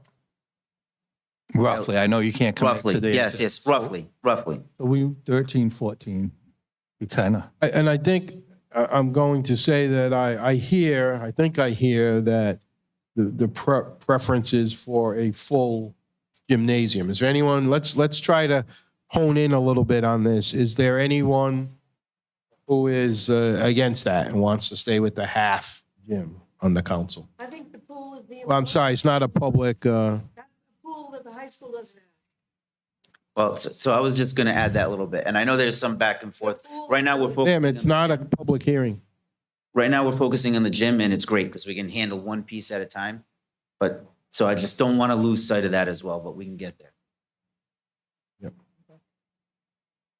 Council President, if I could just add a few words. So, Yes. absolutely, it's a short few words. The community center is more than just a couple of basketball courts and classrooms. The center is a vital component for education, jobs, and health. The education aspect will be providing further support for Governor McKee's Learn 365 initiative. Post-secondary benefits will allow us to partner with local colleges, for example, Rhode Island College, that are looking to expand their services. Workforce development is real, and companies in Rhode Island are struggling to recruit and develop skilled laborers. The space would allow us to keep our citizens obtain the most much-needed assistance. Health monitoring is an important factor for everyone going forward as we deal with COVID. What recently reported as a new virus similar to COVID inflicting people, so that the healthcare part is important in this as well. The space in the center can help us transition to meet these healthcare concerns. Now, I know the council is wary of the proposed location, but for someone who grew up without a car in the family, I know how important bus lines are for people who don't have vehicles. So location, being on a bus line, is very important to those low-income households who would directly benefit from the community center. Additionally, the proximity of the center is ideal to offer recreational opportunities for our elders. It also offers intergenerational interaction. Our seniors will be able to meet with juveniles in a safe environment. Isn't that one of the things we're missing as a society? And I want to thank the council for considering and talking about the community center with us. We look forward to working with you, and I really want to applaud the efforts we've made so far. Thank you. Thank you, Mr. Director. I would say that it seems like plan, even though watered down plan does keep those classrooms. So we're not losing that health instruction and whatever. I'm hearing it can be flexible, you know. Does that flexibility extend to after the project is completed? Let's say in year 3, we have these 4 classrooms and we want to make 2 of them something and So- 2 of them something else. I think you remember when I was here last, I said I sat in a very similar role as you all did for 9 years. And I sat there and saw that some of those questions come up, phasing, bringing it on later on, and weighing the pros and cons of taking on certain debt and construction projects on now versus putting it towards the future. I just caution that if those are the thoughts and you're thinking about going that route, in the end, you're saving the city and the residents money by tackling the project now and taking that burden on now rather than later on, because it compounds. David, sorry to interrupt you. Council President Rodrick? Yes. I think we just need to verify with the grants that are issued that the intent of the space has been in perpetuity. That we just need to make sure that if you do choose to change the intent of the space after it's been funded by a state grant, that it doesn't violate any of the grant money that you've received. I We don't, work with your legal counsel just to verify if that's Sure. appropriate or not. I don't think I thought I understood adding on classrooms. No, I'm not, I'm talking about working with the existing 4 classrooms that we have in the project, that we can change the role of each of those classes. There might That's be, different. That's different. might be 3 for Yeah, no. health and 1 for gym, or do we have to say from day 1 and keep it that way? I think part of the thing is, correct me if I'm wrong, but the basketball court can be made into a multi-purpose spot. Yes. You could probably use it for classrooms if you needed to, or for spaces for trainings. So that's what we're Sure. looking at as far as the vision for it. Those are some of the details that are being explored, that have to be explored with this option. I guess what I had thought I heard you say was actually adding on to the building later on Oh, and yeah, adding no, components on. So if you weren't going No. down that road, my apologies. No problem. That's why we're here to discuss. And I think that we have to decide to do it now and live with it. That we know we're not, you know, like I said earlier with the school budget, pay me now or pay me later. Whatever we're going to do, let's Yeah. do it and be consistent.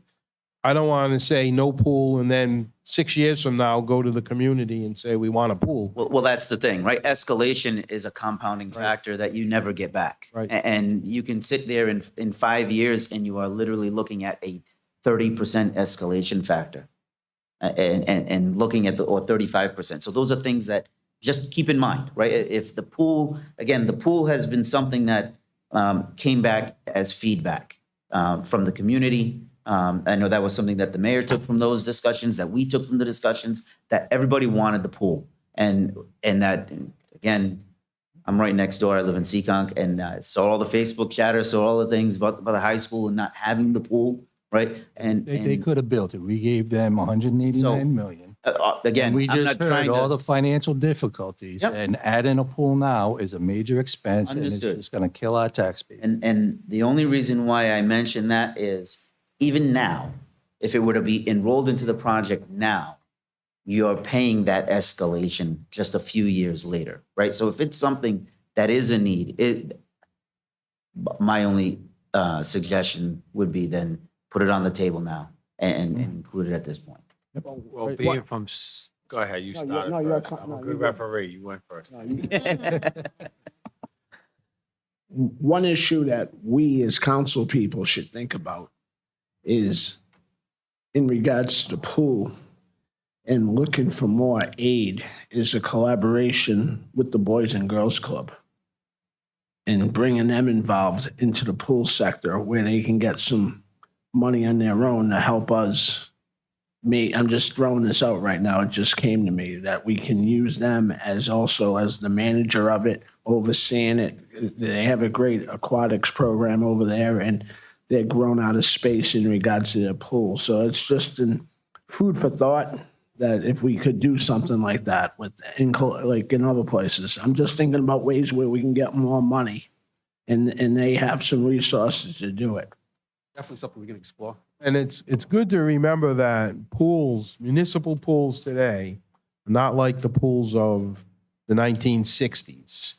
They require an aquatics director, a certified lifeguard, other managers, maintenance. We can watch the news every day and see the arguments in Cranston with a Budlong pool.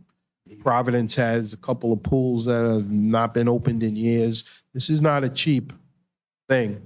And you don't just open the doors in the summer and let kids come in and swim.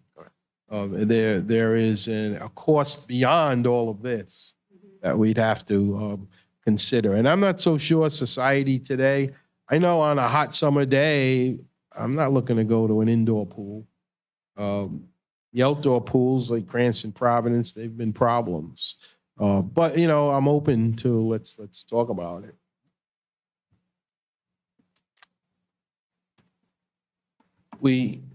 Did Malcolm leave? What's the situation now on, I'm sorry. No, I was just gonna say, being from Seekonk, you realize that the old showcase, they were trying to do aquatics and pool and develop that site, and it's still vacant today. Oh, I know.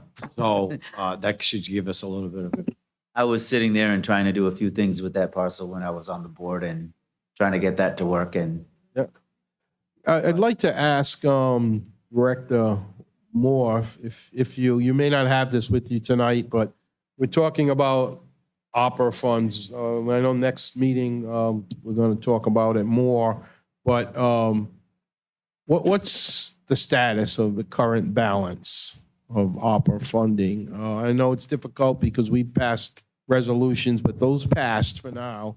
So considering that and other expenditures, what are we talking about? Fairly ballpark if you don't have it to the penny. Well, I think with what was passed, there's very little left. I think we've spent 9 to 10 million. There was 5 to 6 million still open in purchase orders, leaving about 12 to 13 million left, I think, the last time I looked at it a month or so ago. And the council, I think, approved about 12 million. And so, I mean, when I look at it, we'll be close to break even, I think, right now. Okay. And what do we have in total grant funding from multiple, I'm assuming we have multiple on 6.8. total? Possible, not even guaranteed.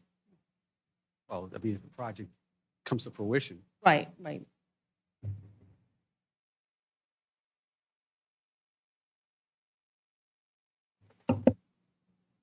again, I want to thank the council for introducing this topic and Sure. working with you guys on this. Thank you. We really appreciate it. Oh, likewise, we want to work together also. I think tonight we're having a pretty good debate and discussion on this.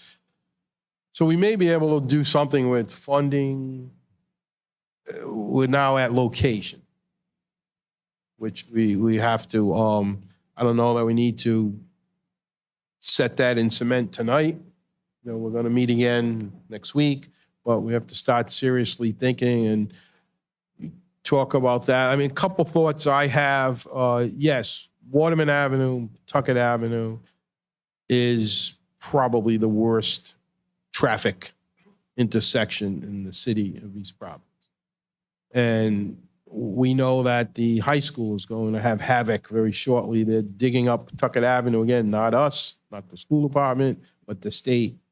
And they're going from 4 lanes to 2 lanes in front of the high school for a good month or so. Now, that's not forever, but there's always something going on. There's no left turn arrow when you're heading north, and that creates a big problem for people in the area.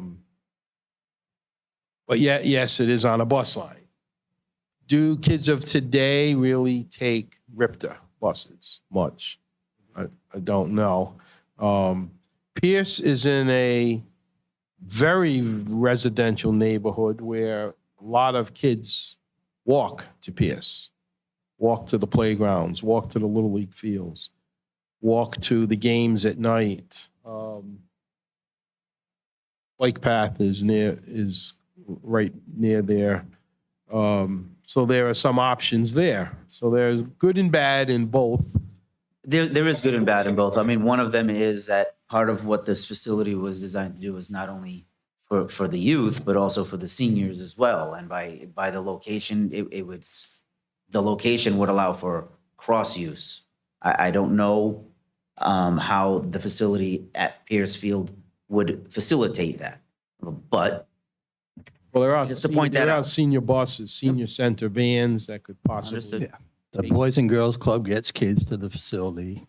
The seniors have a better gym than Planet Fitness, you know, so I don't know, saying this is for seniors is the way to sell it, but that wasn't the intent. It's no, I'm just saying though. point out location-wise, feasibility-wise, it's right next door to both the high school, the bus lines. Again, those were all things that were thought about and considered and ultimately selected. One area that I have a friendly disagreement with the mayor on is, and he has a very good intent, and the intention of the plan to have high school students walk across the street for classroom work.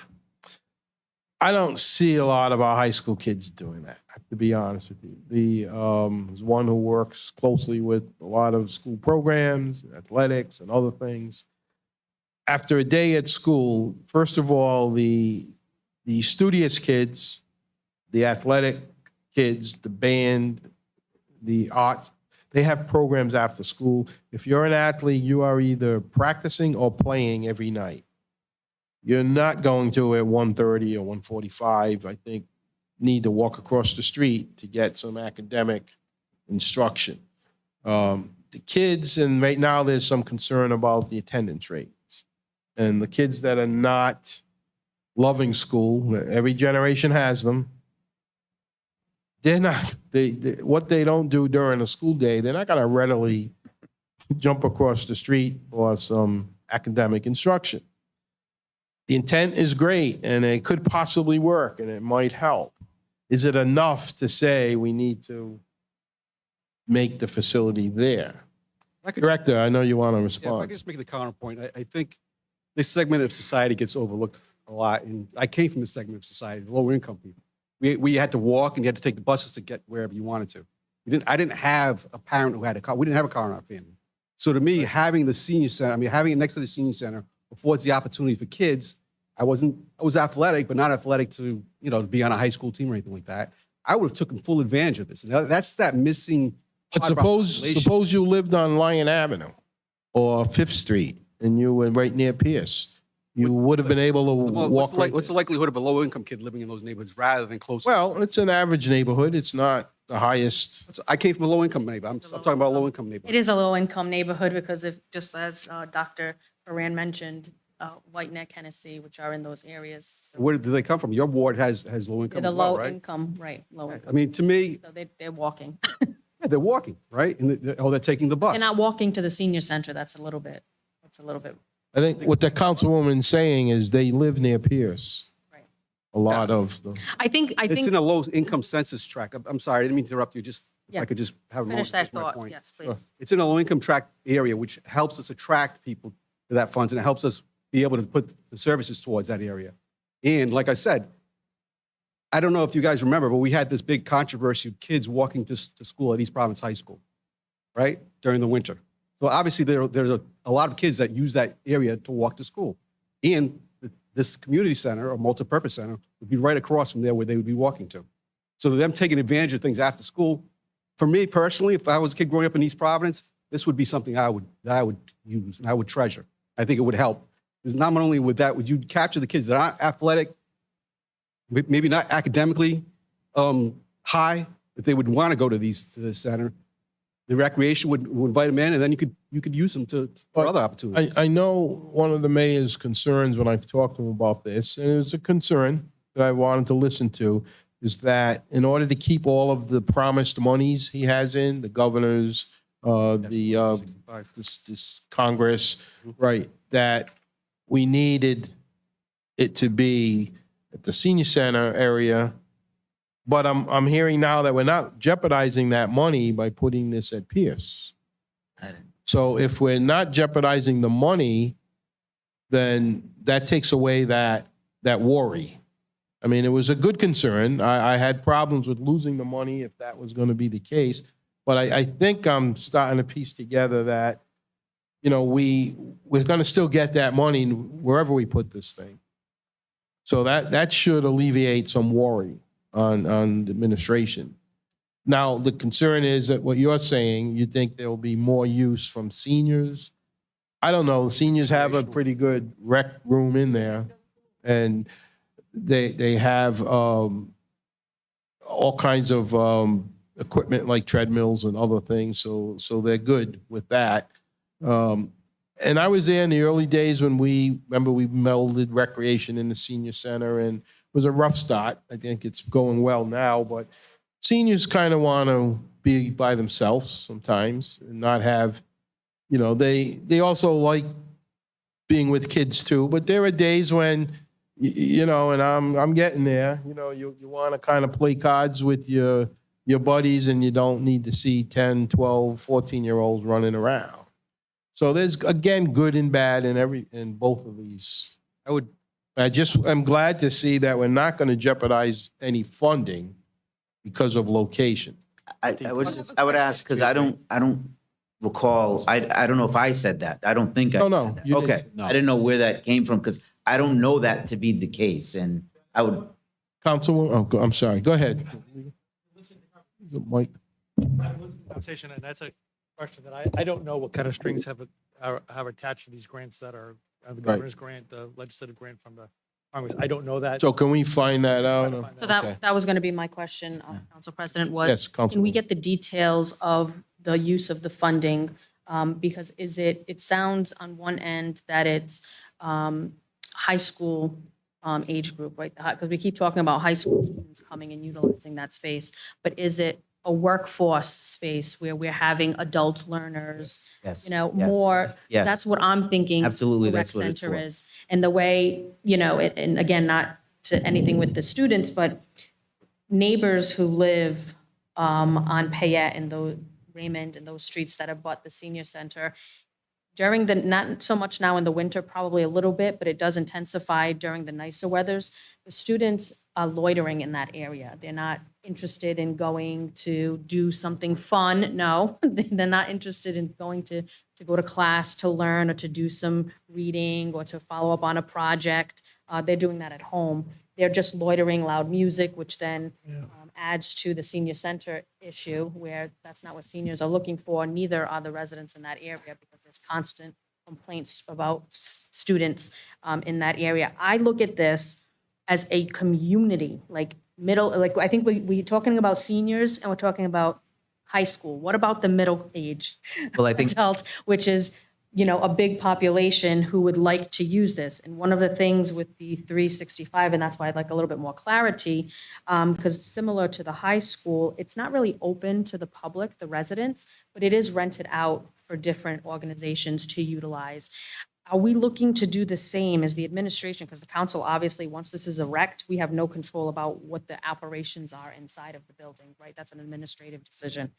Are we looking to be renting out these spaces, and then it no longer really becomes something that the community can go in and utilize as a place to maybe do, you know, it's, you work from home day and you want to go to the community center and sit down and do, much like a library setting. You can utilize that space for the computer and use the computer. Maybe there's a fax machine, you can scan things, you know, like it's interactive for the community versus maybe going to the library. those are some of the components that were included in the prior rendition with some of the additional office spaces and client. But one thing that was mentioned is workforce training is a big part of this. That $3.8 million has to do with healthcare, workforce training, monitoring. But those classes are an hour long. They're not necessarily classes. We're prior and current conversations have centered around students utilizing the facility for after-school programs, basketball programs, whatever it may be inside of the gymnasium component.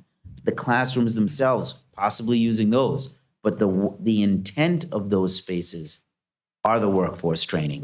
So it's used for parents, people looking to improve their skill set, get additional time with continuing education classes or whatever it may be. Again, is that rented, demand. is that rented space where we're having Rick come in and offer classes or offer upscaling skills into that space? Or is it because, there's a line of technology and equipment, are these potential 4 classrooms all outfitted with laptops and computer monitors? I think once we get an idea of how much money that the council is willing to dedicate toward this program, we'll be able to answer those questions. I'm planning to, someone from our Dominic Leonardo from our planning department could probably answer. Before Dominic, a councilman had a question, and then we can bring Dominic up. So to elaborate on what Councilwoman Souza said, talking about the middle. At Pierce Stadium, I've done my research on the 2 failed attempts and to get this thing built. The most important age group, so you don't lose kids in education, and we're talking about workforce and getting kids attendance and everything, it's the middle school. So from the standpoint of walking, Martin Middle School to Pierce Stadium is a quick walk. That's the important stage. The workforce with adults trying to, which I agree, we used to be a great program at the high school at evening. If you're trying to improve yourself, more than likely those people, if they're adults, God, hopefully they have a car to get there. You talk about the workforce of the kids. We have the greatest technical school, modern high school with everything you can think of. We have an auto body shop that puts auto mechanics to shame. We have a healthcare system. We have a built-in EMT system over there. We have the best technology school. If they're not getting it at the high school, they're not getting it.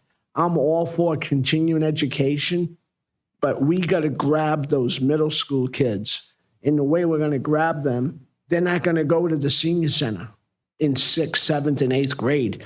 That's where we lose them.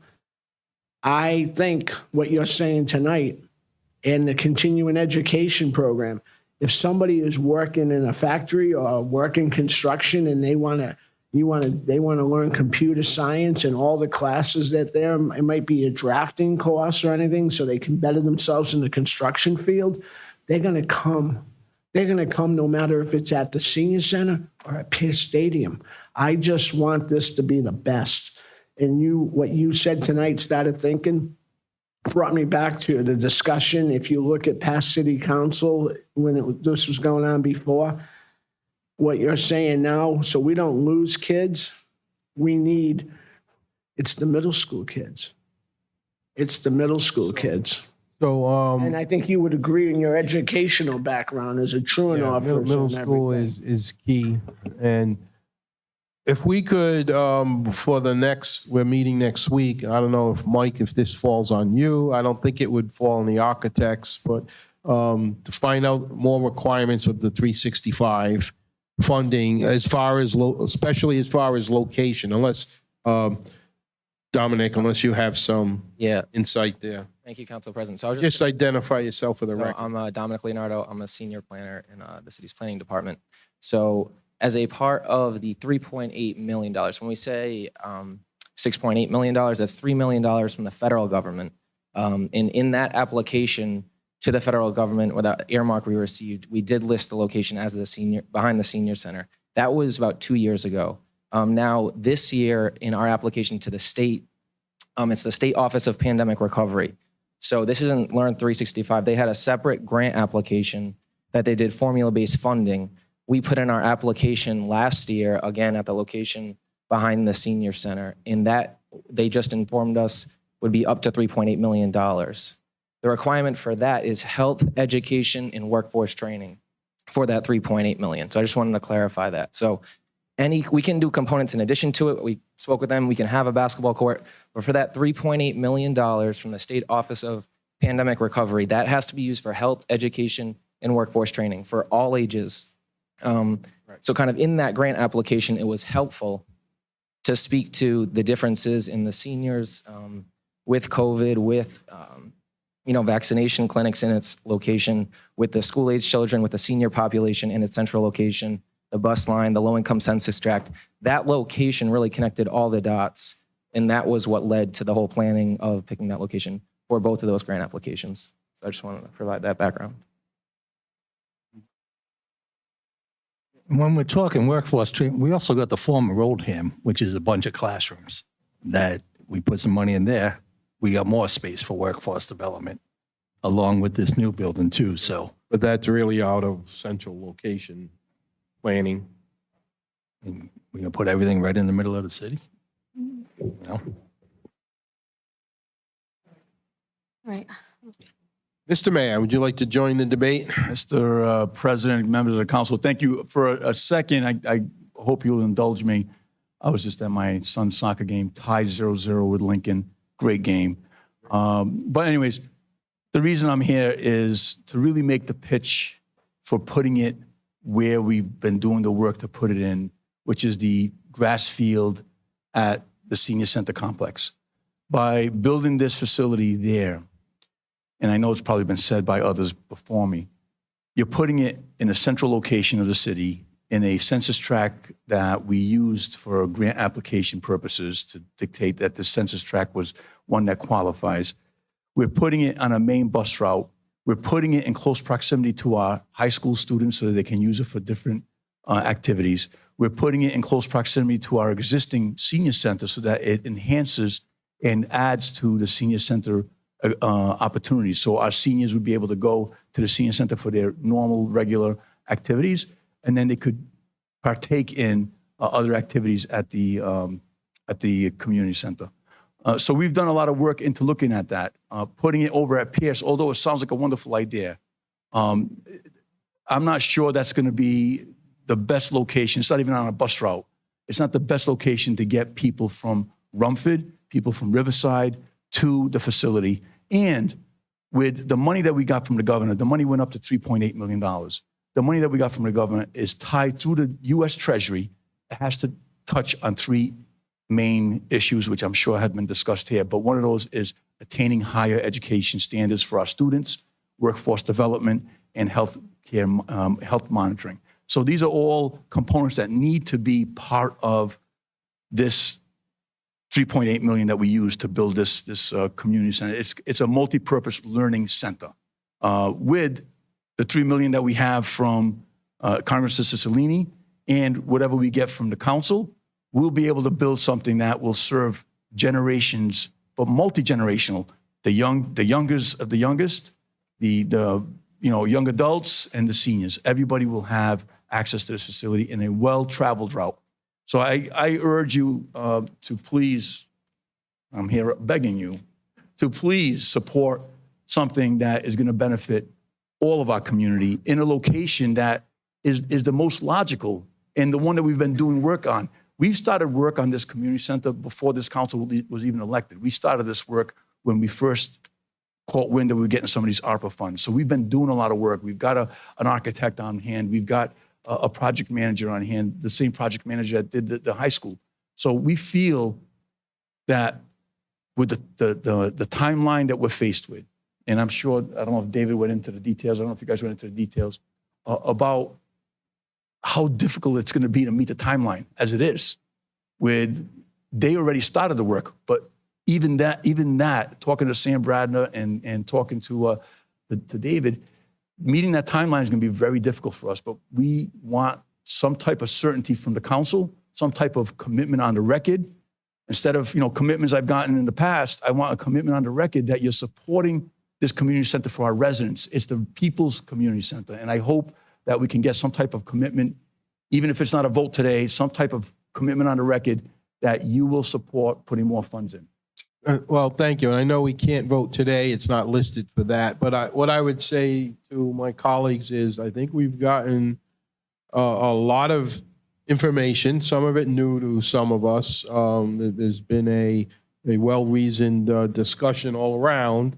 So let's try to shoot for next meeting, honing this in. Let's reflect on what we've all heard. Individually, if you have questions, contact whoever you want to contact to get as Councilman Regal likes to say, do your research. And let's think about it some more, but let's, next week we meet, next Tuesday, let's get a dollar figure of what we think we can allot. Now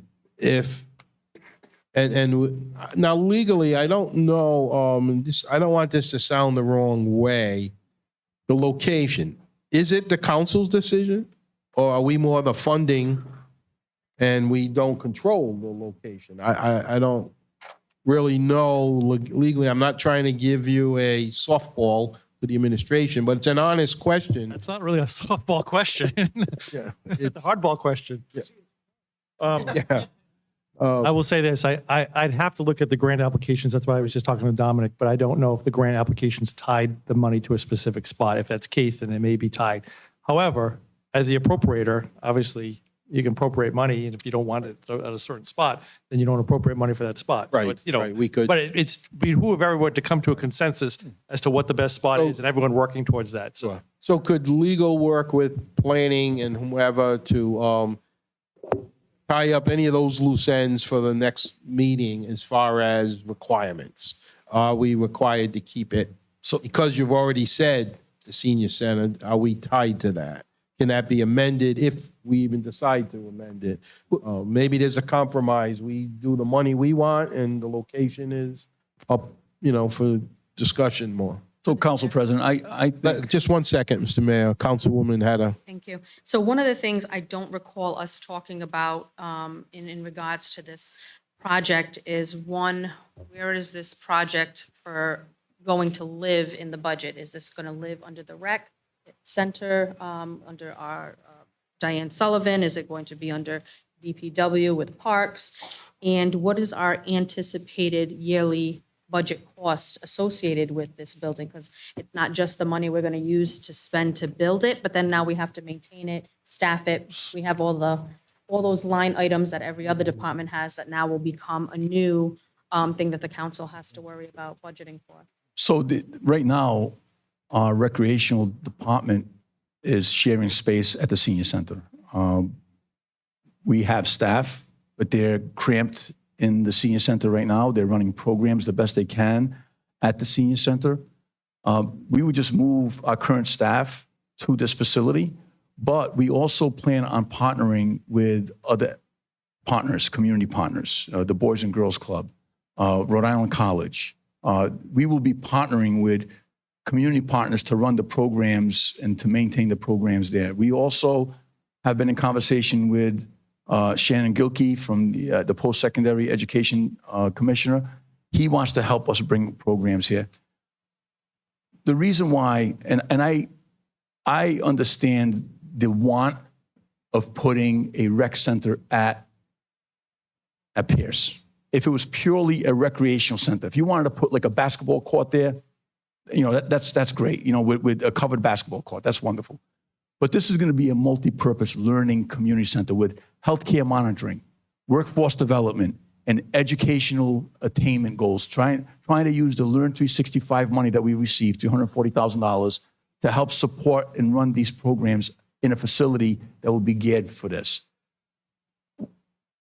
Taking that type of facility and putting it over at Pierce, I don't think it serves the community in the best way possible. It doesn't. You're creating a situation where you're going to take away playing space. I imagine you'd have to put it on an existing field to try to build something like this. Additionally, if you're going to put it at the corner of Mercer and Lyon, let's say that's the open field you're thinking about, you put it there.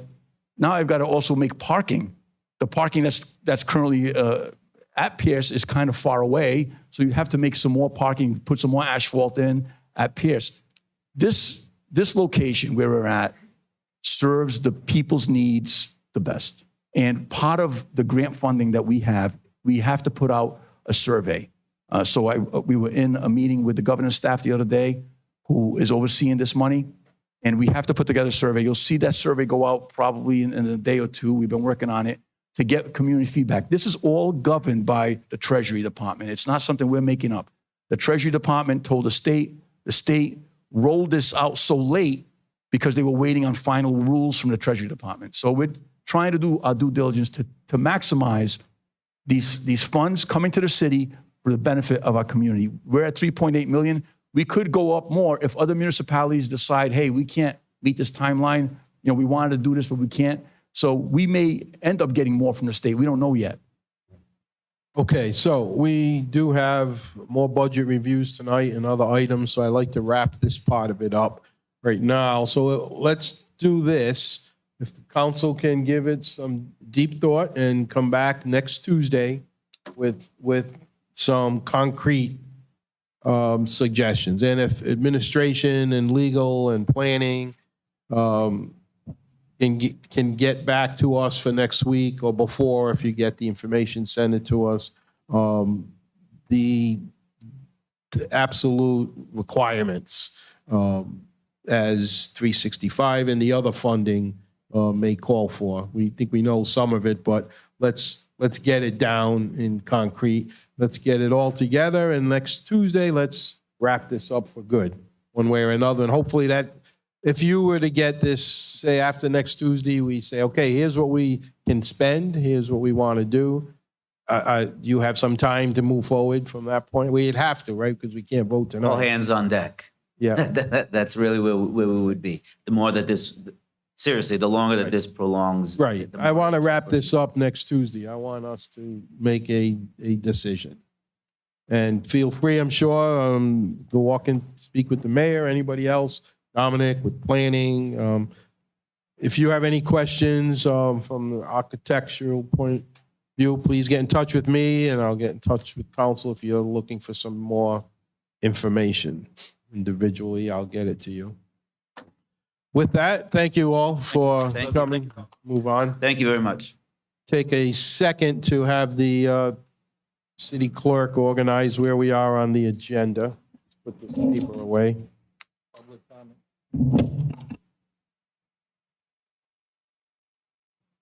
Actually, do we want to bring up Leslie? I'm sitting here for canvassing.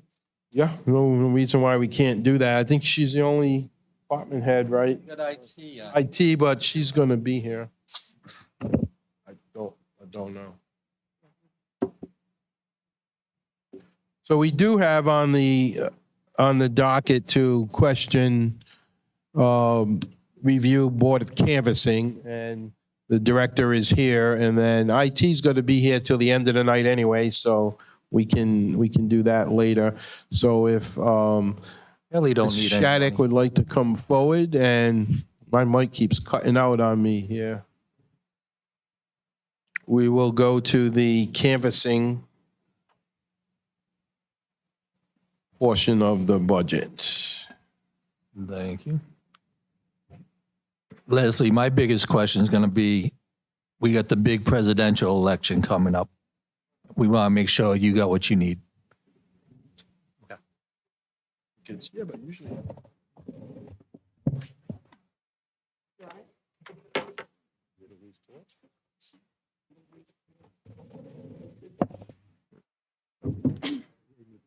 Ms. Shattuck, would you like to make any opening statements or general comment? I guess you had some questions about the Board of Canvassers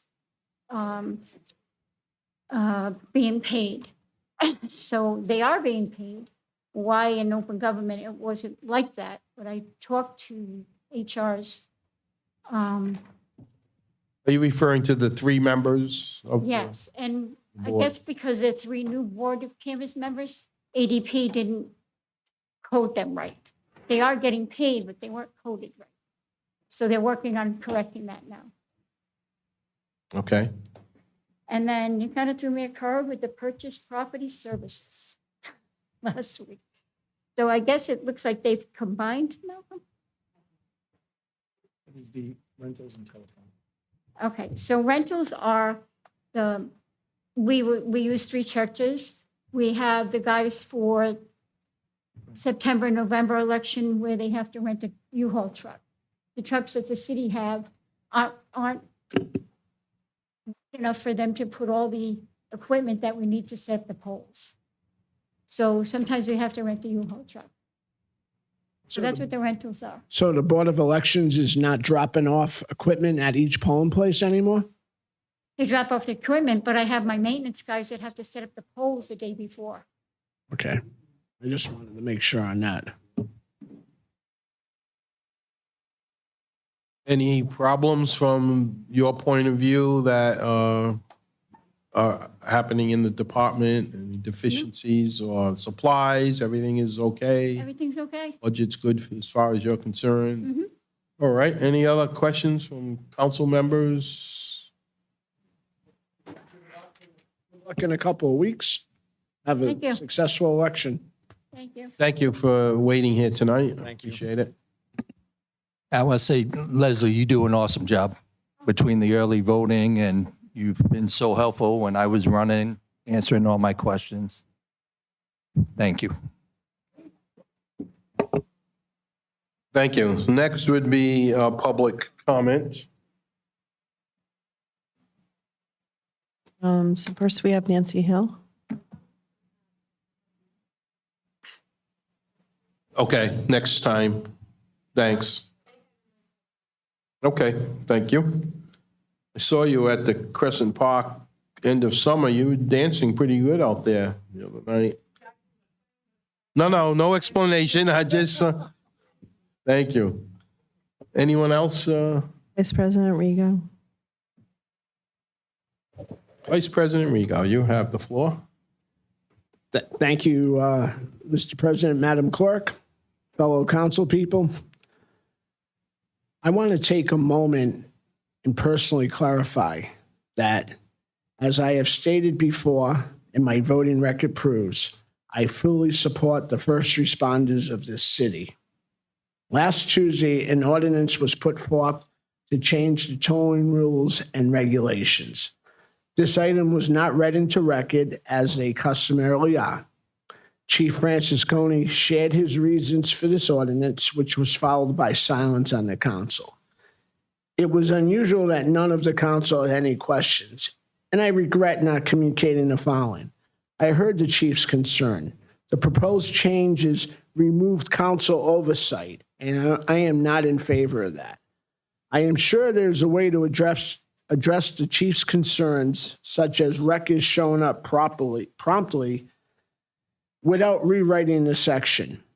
My lack of action on this item was not intended to be disrespectful to either the council president or police chief. Thank you. Okay, thank you. Not down for any kind of a vote, so maybe we can relook that and move forward. Thank you. Anyone else, Madam Clerk? Napoleon Gonzalez on the topic of the community center. Yes, you did kind of speak earlier. Did you all set? Do you need to add anything? or- I'm all set, thank you. Okay, thank you, Mr. Director. So then moving on to appointments, appointment to the City Council Senior and Disabled Citizens Committee, Tanya Broad, sponsored Council Vice President Rego and Councilman Fogarty. There a motion? Motion to move the nomination, please. Second. Motion made and seconded. Motion made by Councilman Rego, seconded by Councilman Fogarty. It's an appointment. All in favor? Aye. Aye. Any opposed? I just want to say that this woman is fairly new to East Providence. She brings a wealth of knowledge in this category. She is the Director of Education at the Groden Center in Providence. She will become a VAN, as well as having her background in senior aspects before she this is a great appointment for this person. It's really a great find for the people of the city of East Providence. Thank you, Councilman.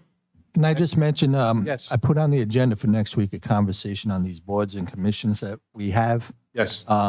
Legal, I've been working with them on updating one. And so we can discuss, like, do we need 20 members for the senior advisory? Stuff like that. So Right. just want to give you that heads up Okay. next week. Thank Have a you. little discussion. And I think the clerk has that, so we'll have that on the agenda next week. Thank you. Next item, Madam Clerk. Council members, discussion of regulations around fire pits in residential areas. Discussion only, Vice President Rego. Thank you, Madam Clerk. I've received numerous phone calls from constituents in my ward. Just want to reemphasize the policies that we have. We're getting a lot of people who are complaining that they are not that their neighbors are not obeying what type of wood to be used, and just bringing it up again, that there is a policy and that if there's an issue, they should reach out to us, the fire department, et cetera. So it's a pollutant situation in the air. Everybody wants to enjoy a nice fire pit. I have one, but I make sure it's the proper wood. And just re-emphasizing again that there is policy, there is an ordinance that needs to be followed. Thank you. Next item, please. Clarify timeline for Charter Commission proposed revisions, discussion and possible vote, sponsor Vice President Rego.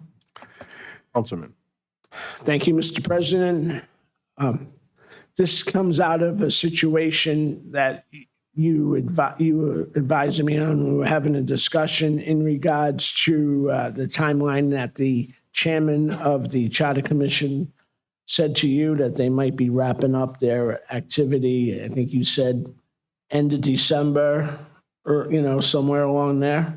Correct. I talked with Chairman Furtado of the Charter Commission, and we're trying to get on the same page of when we can get their report. And he indicated to me, well, he thought that they could wrap up by the end of December. So hopefully, I'll get back to him and let him know that is unless someone here feels differently, that is our hope, that, and it's a loose deadline because we have time. So if it comes in the January meeting, that's okay. But so I will let the chairman, the Charter Commission know. I see there's one member here tonight. Thank Mr. Tavares for being here. That we would like to get their report by December, January window. If he has a problem with that, I'll get back to you. Yeah. Let you know. There's flexibility here, but we'll shoot for that target. I see their agenda tomorrow night seems quite, I guess the right word to use, aggressive. There's a lot of topics being on there. So it looks like the chairman is pushing towards that way. And what also I want to do as far as we as a council, when it comes to our point, hopefully we have input from the general public to come here and talk about that as to what we decide we might put on the ballot or things that recommendations that the Charter Commission gives to us that we can implement as far as us with ordinance. And I think, Mr. Solicitor, there's a public meeting part of that, a public workshop, not a workshop per se, but what am I trying to say? Public hearing, thank you. It would be a public hearing. Right, so we would, okay. Yeah, I mean, at that point, we can take things, we'll have enough time to take it by step so that what we end up possibly changing by ordinance we think is good, or what items we don't like and what items we do think need to go onto the ballot, that we have enough time to do it and enough time to get it to the Secretary of State's office for approval. Sounds like a good plan, thank you. Next item, Madam Clerk. Organization of Utility Art Box Project, discussion only, Councilwoman Susan. Before you start, I'm sorry, Councilman Foley, did you want to say something? Okay, thank you, Councilwoman. So as the council approved funds for the utility box project, I have identified and provided a list to the DPW director for verification as to whom owns those individual boxes, and I'm still pending that information. I did want to reach out to the council to see if there were any in their wards or other locations throughout the city that they thought might be also a good area to use. Of recent, having a conversation with our city clerk and some other clerks, a couple of new ideas to decorate those that didn't require use of or of those funds that we've appropriated, or maybe could extend some of that money came about. So I'm interested in knowing if the council could provide us with locations within their district that they thought would be appropriate for expanding that art project. Because again, I've designated or identified probably a half a dozen to a dozen within the center of the city, which are high traffic areas near parks. But I look forward to hearing from the rest of the council so that we could start this project. So in your wards, if you want to pass that along to the councilwoman and City clerk. city clerk is fine. Ms. Did you see Councilman Jill's email today? About Taunton Ave, Purchase Street, Taunton Ave across from Family Dollar, Taunton Plaza. These are all city-owned, so we wouldn't need a DOT for that. We could start with those. Okay. The mayor, did you want to add to Council this? President, I just want to reiterate or kind of bring the conversation back to the council appropriated the funds. The administration is responsible for executing the plan. I don't think it's appropriate for any council persons to be reaching out to any department heads and telling them, hey, this is where we want this, and this is where we want that. That's not how it works. You appropriated the funds, we will try to execute it, but my DPW director is up to his eyeballs in major capital improvement projects. So we were going to try to reach out to a nonprofit in the city that would want to take the lead on this, and we can use the funds to provide the funds to this nonprofit to let them, take the lead and run with it. We don't have the capacity and the manpower, and I'm not going to tell my DPW director to stop what he's doing to do an art project that in other communities, volunteer groups take the lead on. And I just think it's inappropriate for council people to be contacting my department heads to ask them to do this and do that. So I just want to go on the record as saying that this is not the way we should be doing things. Through the chair. Councilwoman. Thank you. So just to clarify, the mayor's incorrect in his comment unless he's talking about somebody else. This council member did not reach out and ask any department head to do anything. I went through our clerk and asked her to ask if they could identify, which has been made public. I've made mention of this multiple times, that we need to identify whom those utility boxes belong to. So I'm not ordering any of your staff to do anything, first and foremost. So I don't appreciate you making that comment because it is false on the record. Secondly, as I mentioned before, and I think the council has also mentioned, allocating some of these funds is not to try to put burden on city employees. The council and resources that are available to the council, like the city employees, are available to make those projects come to fruition. So we have a city arts council who I've spoken with, and they are more than happy to assist in this project. So we are not trying to manipulate, take away from any of your workers in the city that are doing a ton of other great work throughout the city. But it is a project that is still moving forward, and we are more than happy to assist, as I mentioned before. Now, finding or hiring a third party that will then exhaust maybe 35% of those funds, then reducing the project to a smaller project where we were looking to get the most out of the money, isn't something that I think the council had intended. So if we're intending to do 12 utility boxes at, a certain cost, because we have to pay for the artists, right? They deserve compensation for their time and work to beautify the city. But that third party who you're outsourcing to do all of that work instead of the art council or networking that we have amongst the council reduces the amount to 6, then that's not good use of the money and what the purpose. I think you misunderstood me, Councilwoman. No, I wanna get heard back- exactly what you said. I said we'd like to reach out to a nonprofit organization to help us execute this like they did in other municipalities where they actually cost, raise the Mayor. funds. That comes with a cost. No, a nonprofit like the Arts Council is what I'm thinking about. But what I'm saying to you is that other municipalities that we had our staff look into how other municipalities did this, and usually it's a community-led project by somebody in the community who leads the project, and they usually get it funded through grants or other types of funding. Now, I know you put $50,000 into painting art boxes or put painting utility boxes, and we're going to try to execute this. But we were hoping to get the Arts Council or a nonprofit to do the legwork of identifying these boxes, finding out which ones we have permission to use and paint, and then executing the project. That's good. I think you're both kind of saying the same thing, and not totally, but so who's going to reach out to the Art Council? So I've had conversations, and certainly the mayor can designate somebody within his administration to do the same. Yep. But I have had conversations with the Arts Council president, and there are different ways to slice this pie. Other communities have hired nonprofits, other communities have funded it themselves without grant money. I mean, there's different ways in which this type of artwork has happened in multiple cities across the country. I think even getting volunteers in different schools or universities who might be interested in doing stuff like that that doesn't involve funds, you know, there's other outside of the box conversations, and that's the conversations that I'm having with the Arts Council. So any assistance that you would like to add to that, Mr. Mayor, from your administration is fine.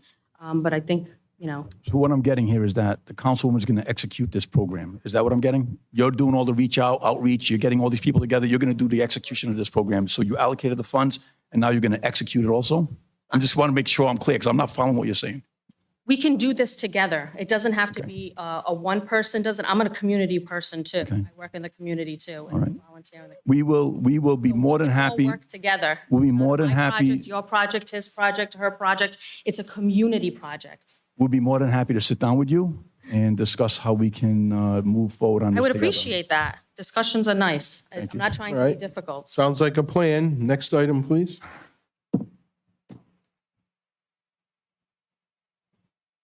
Implementation of dedicated city council social media discussion only. Councilwoman Sousa. Councilwoman. Thank you. So this was something that had been softly mentioned, discussed. We have a city website and social media platforms throughout the city that are utilized for city functions, events, communication. That is, I don't know who actually has the control over that specifically, if it's a group of people, a couple of people. Having, I think the council, again, having the ability to be more forward-facing in the community, being able to put out information to the public in real time, or giving them upcoming events or upcoming things that have to do with the council, whether it's legislation or meetings here at the council, community meetings, I think is something that's useful. And we do live in a day and age where everybody is on social media, and we know that by the followings that we see on our social media pages. I do feel that those pages are geared towards, certain things. I thought, the police department has their own, the fire has, a website, like there are different social media pages for different divisions in our city, which are great because they have different needs of communication or want to showcase different things at different times.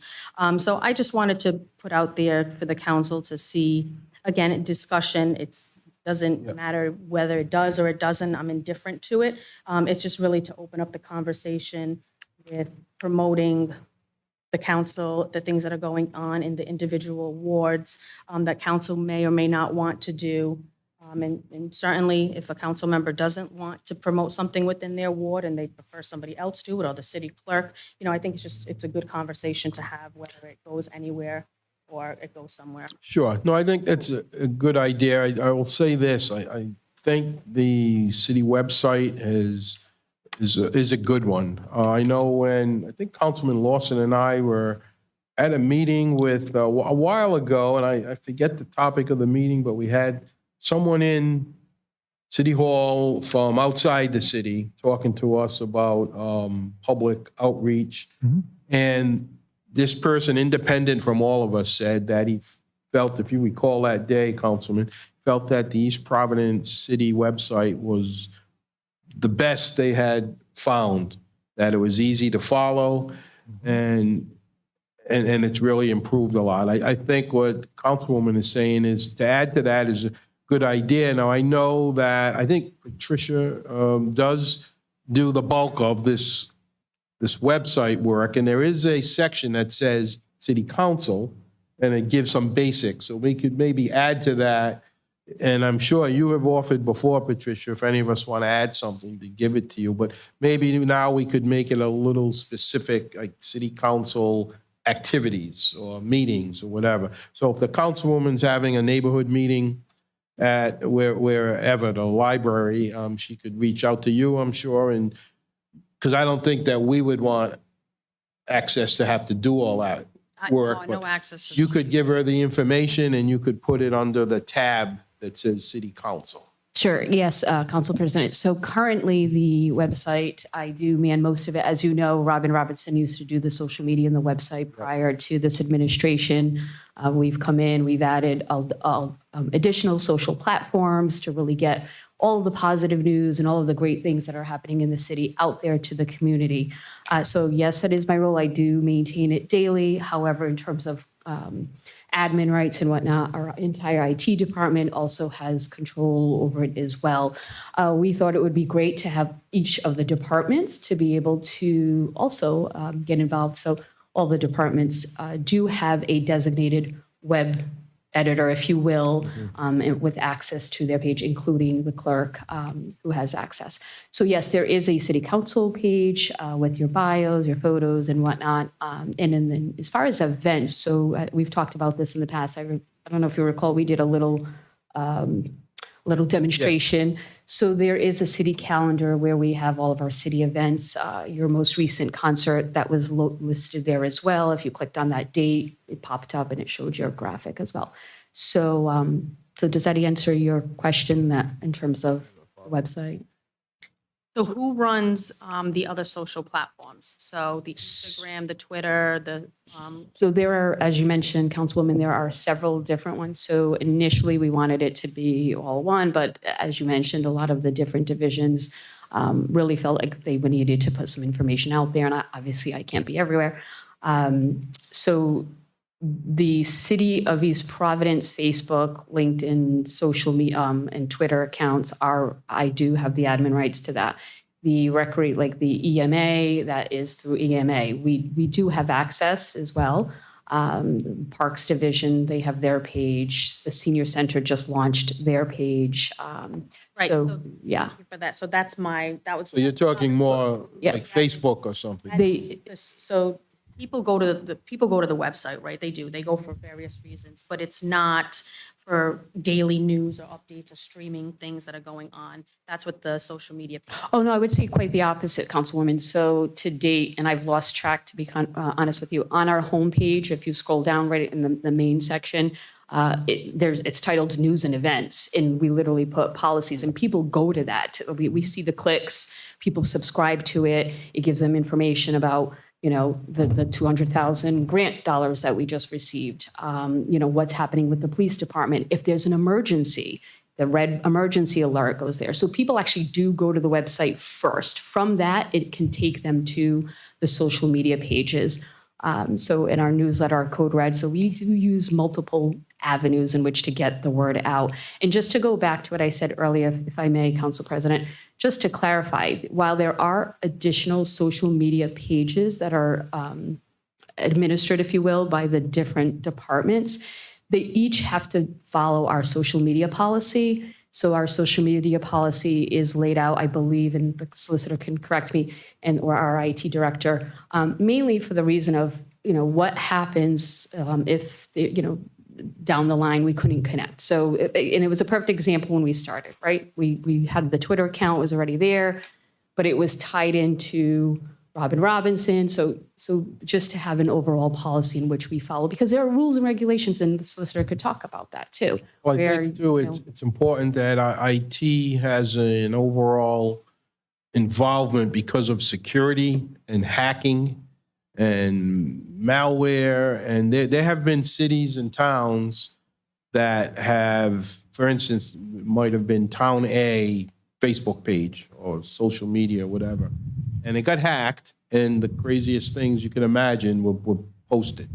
Right. And it came back to that. So you need some legal oversight. And it goes beyond that, Council You can't President. just have five of, and you're not saying this. I'm just saying we don't want five of us accessing a social media page, putting something on, and one of our, you know how it works, friends of friends of friends, and someone hacks it. And so I think we're talking about just trying to add a little more council involvement, and we can do it. Now, I don't think you're saying like you want a council Facebook page, right? Or are you? Because then who's going to run that? And I don't. That's the discussion that That we're having, okay. I'm saying I think it'll work through the city we can put whatever we want. Nobody's going to edit our comments out, Well, actually, Council President. so other than. I was just going to say, in addition, and the city solicitor can speak to this as well. As a government page, we do follow very specific rules. It's not like, our personal pages or a group page where you can just throw anything up there. It's monitored. There are rules about deleting. There are rules about, blocking. Like that's all part of rules that I have to pay attention to, and the solicitor knows. So if Councilwoman Souza or any of us sends in something, either to the clerk or right to you, and it says, I am having a Ward 2 community meeting at Weaver Library tonight, and we're going to talk about A, B, C, D, and whatever else, that's something you can do, right? Yes, and actually, in fact, we've done that over the last Sure. few years. There's been Christmas tree lightings, there's been different events, and, as long as it's. Is there within the something rules. you're thinking beyond that? I don't know. Well, it's something that's more specific to council. Well, it would Just be in a like- council tab, that's Right. already there. You could put, other than that, I don't know, I'm trying to think of what else. So you said you can give us a page on the website? So you currently have a You have page, one. Councilman, on the city website. Right, but if you made one of us an editor on that page, we could, because I don't think we need to be dropping it all on her to do this. Clerk is. The clerk is an editor on your page. So she's an editor on our page? She's always been, yep. Oh, that's good. We could do just strictly through the clerk. Okay. So let's try, do a little more of that and see how it works. And So you're not interested in having a social media page like on Facebook or Instagram? My only concern with that is the mayor's office, these departments, you got one voice. If we had a social media, there's 5 of us. So what if Frank posts something and I'm like, what the hell is he doing? That's my concern. Yeah. I think more information, look at the event Sunday, that was all social media and the place was packed. I'd be worried about you more than. Yeah, so let's, yeah. I keep it worry to- about myself. About me. But that would be my concern is, we work together, yes, but do we talk? How do you decide what gets posted on that page? Yeah. I mean, some of it's innocuous, like you're having a ward meeting or Yeah, I a think block it just party or goes something, through- yeah. I think it goes through the clerk, whomever the clerk is, it goes through the. Right. That's my thought process. I don't think, we all have personal pages and Mhm. pages that we can do. Yep. It's more of, obviously, we know that the city page and the city website have the abundance of the population, right? You guys collect a ton of data for all kinds of things, the rave, different functions people sign up for. Like, there's a lot of people that are drawn to the municipality's social media. And then when you stop breaking them off, they have to build off of that. So it's, building off of that so that they know individual things, highlights that are going on in each of the wards, or things that each of the individual council members may be doing. It's just really to put us a face, right? So the police have a face, DPW has a face. It's nice to see all the different things that they're doing. It would be nice for the council to be able to showcase different things that we've been doing in the city also. That's correct, Councilwoman. In addition, and Kelly could speak to this as well, but we do have admin rights to, like, for instance, the senior center. So that way, if we needed to, say someone hacked in, we could access that page. Same thing with parks as well. Okay, thank you, Councilwoman. Madam Clerk, next. Discussion of potential placemaking locations, discussion only, Council Vice President Rego. Thank you, Madam Clerk, Mr. President. We had a brief discussion earlier in regards to the great presentation that Secretary of State Greg Amori and his staff made. Well, Greg wasn't here, but Ms. Fogarty from his staff made. Driving down to the event on Sunday, it was great going down Bullocks Point Avenue and seeing the signs that say East Providence, Riverside. And I've been on some emails with Melissa, working with a couple of people from the Metacomic Group in regards to the Parkway, and she's been working on placemaking there, and she has a plan. And what she did down at Wachamoka Cove, I'm thinking that we all get together and we have a consistency first as far as these placemakers. I've come up with some ideas, obviously for, East Providence, Rumford, East Providence, Phillipsdale, which is a historical part of the village of Rumford, as well as I was out for a walk up at Glenline Field, and the sign is gone, taken away, that showed about Glenline Field. Named there, this is part of it. And what the Secretary of State's office brought tonight, it's an ideal time with the anniversary coming up, that we have placemakers highlighting the 250th anniversary of this country.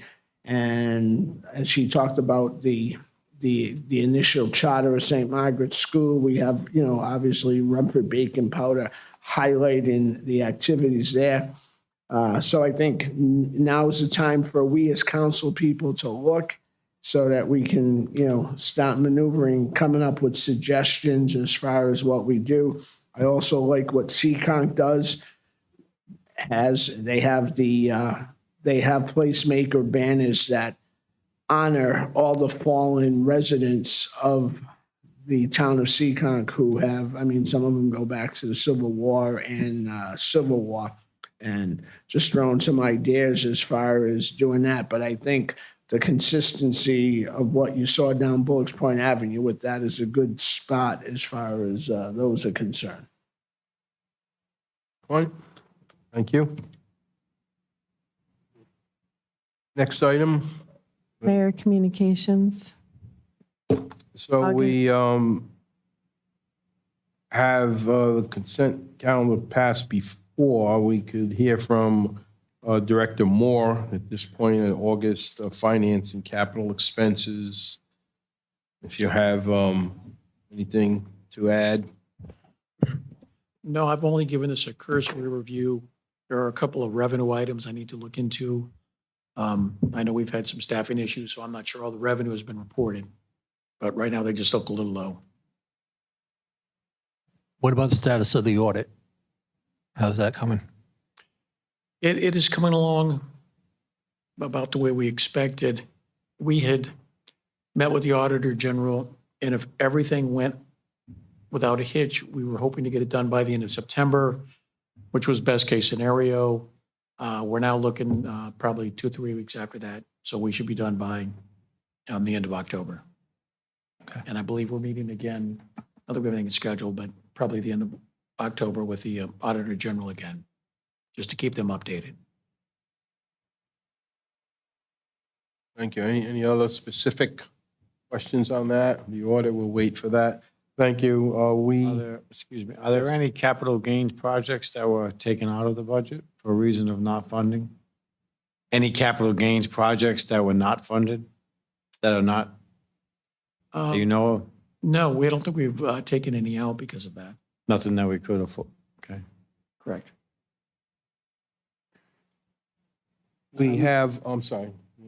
Unless you want to read it, we can accept as read the suicide prevention. Well, that's what I was okay. going to get to. We've acknowledged from the mayor's office, it's Hispanic Heritage Month, suicide prevention awareness. We accept the proclamations, and we know that they're also on the city website. And Brazilian Independence Day proclamation is all part of that. So we acknowledge and support and accept those. Thank you. I would also say that for the fiscal year 24 budget, and if Patricia wants to add to this, there is a link. If people go to the city website, they, I think, can follow and see budget information. So we do have on the website in a few locations, both under transparency and under finance, all of our previous budgets are all listed there. So what we do is once the budget is approved, the final budget is placed on the city website. I did see that in their prior budgets are there. Correct. It's very helpful. And the city clerk's office has printed copies for those who don't want to go online or can't, just come on into the clerk's office and request a printed copy. Next, we can probably wrap up on the budget review items. We done canvassing tonight, so we can go right down the line. We have capital. Yeah, but that's not for tonight, probably. That's a long discussion, and No, but it doesn't have to be. Capital can be at any time, and those are a lot of I'd items. rather push that to the next meeting. Right, and that can, it doesn't affect the budget. Remember, the capital, so what we haven't done yet is city council, mayor's office, city clerk, law. We should get through those. Information technology. Information technology. And then at a subsequent meeting, we can take our time and go through the capital projects, which is not part of the specific budget, correct, Malcolm? We have Dominic here for that specific reason in the capital budgets tonight. That's why it's hard. All of the items? We did. I don't know, but Okay, if you have, yeah, whatever you have, yeah. I don't blame you.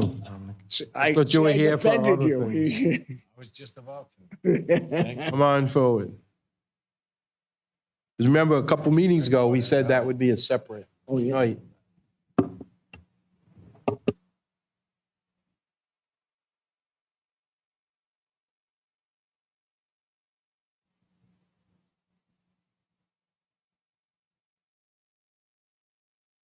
So Patricia, if you look under city operations, the capital -52, nothing comes up, but the capital is at the bottom under 126. Just wanted to make you aware in the open gov. Okay. That makes sense? Would you mind repeating that, Councilman? I just was trying to open it up as well. I'll show you.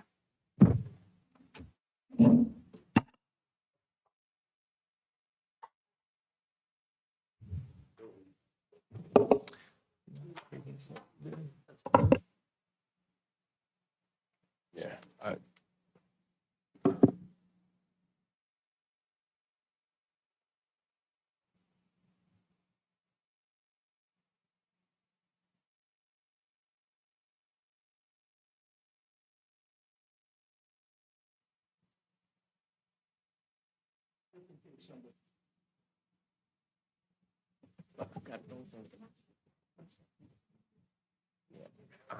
Yeah. Are we, did we, I'm sorry. Yeah, if you want, I'll start with, is that all right, Council President? Sorry, and what I'd like, go ahead, you start where you want to. Okay, I was just going to start with the overall process. So to give you a quick background on the capital budget, the department heads, each department head submits their requested capital budget items to the planning department. The planning department takes those requests from each department head, compiles them, and reviews them with the mayor's office and provides a recommendation to the city's planning department. So we took all these requests, we look at that prioritization by each department head, we look at the needs of the city, and we took this to the planning board at the August planning board meeting, and the planning board provided a positive recommendation to you, to the city council on what you see before you, what is proposed. So the total fiscal year 24 capital budget as proposed is 1.826, so $1,826,854. It's about 20 items. What you'll see mostly are more purchases as opposed to projects. I think I was last before you in February providing an update on over 100 capital budget projects that we have in the works. So what you'll see this year is a lot more of purchases. If you look on the OpenGov site, so for the fire department, there's two requests. The final lease payment for the ladder truck, that's a little over $200,000, and that'll be the final lease payment on that. And then the next item is the replacement of Rescue 3, which comes in at about $450,000. For the planning department, there's a $50,000 line item for public art. What we've used that line item for in the past are things like the sculpture garden in Wachamoket Square. There's the lease of different sculpture arts. There's the installation of those projects. That also helps with matching grant funds.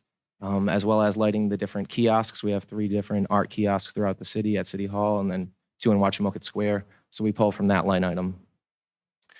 Next is Department of Public Works, the Highway Department. There is a bucket truck, a used bucket truck, costs about $90,000. Jet vac truck, this helps with, this repairs the existing truck that maintains the city's stormwater system. So it cleans the underground utility pipes and removes debris from within the city's stormwater collection system. And then a third item is a roll-off truck. This helps transport the large dumpsters, scrap metal, recycling to Rhode Island Resource Recovery. So that's from the Highway Department, as well as a $70,000 item for the application tanks for the salt brine system. So there was a previous capital budget item last year to start the salt brine system, which pre-treats the roads in the winter, as opposed to using excessive amounts of salt. So what this does is enables the city dump truck fleet to have the inserts to implement this system. And then lastly is an equipment trailer for $25,000 to replace an existing equipment trailer. A lot of these projects or purchases are to replace existing items that are really past their useful life and are in disrepair, so it requires a new purchase. The Parks Department, there's a $50,000 light item for tree planting. The city just received notice this week that the Planning Department or the city received a $750,000 grant for from the U.S. Forestry Service to implement over 5 years, and it's a 1-to-1 match. So this line item helps our city's match for that grant, and it implements our existing program, which our goal has been to plant at or more 200 trees throughout the city. And then in parks is also a dump truck to replace an existing dump truck that is beyond repair. Public buildings, a plow truck with sander. That is for the public building staff so they can have a plow truck to plow. Van for custodians, the existing one is in extreme disrepair. The custodians use this. They go to each of the buildings and remove trash, transport books, and that vehicle is needed. And then lastly, City Hall Council chamber upgrades. That's $65,000 to make repairs inside these chambers. For refuse recycling for the Department of Public Works, citywide trash compaction units, that's $80,000, and that's for trash units to be added at frequently visited public parks. It's just a more efficient way to collect and remove trash. And then also a new electronics roll-off container. So that's $15,000. That's used for our electronic recycling at DPW. For the senior center, their request is for $110,000, a 14-passenger bus. The benefit of this is that the existing 16-passenger bus actually requires the driver needs a CDL, but this one, a 14 vehicle, wouldn't. And the existing one needs repairs, and it's been evaluated by our city garage as needing a new one. It's about 20 years old. This is also true with our city recreation department. Their request is a 20-passenger minibus with a wheelchair lift. And it's to replace, again, an existing recreation minibus that is over 20 years old. Is that to get kids to the new rec center at Pierce? I'm joking, Mayor. I'm joking. Dominic, can I just, Yes.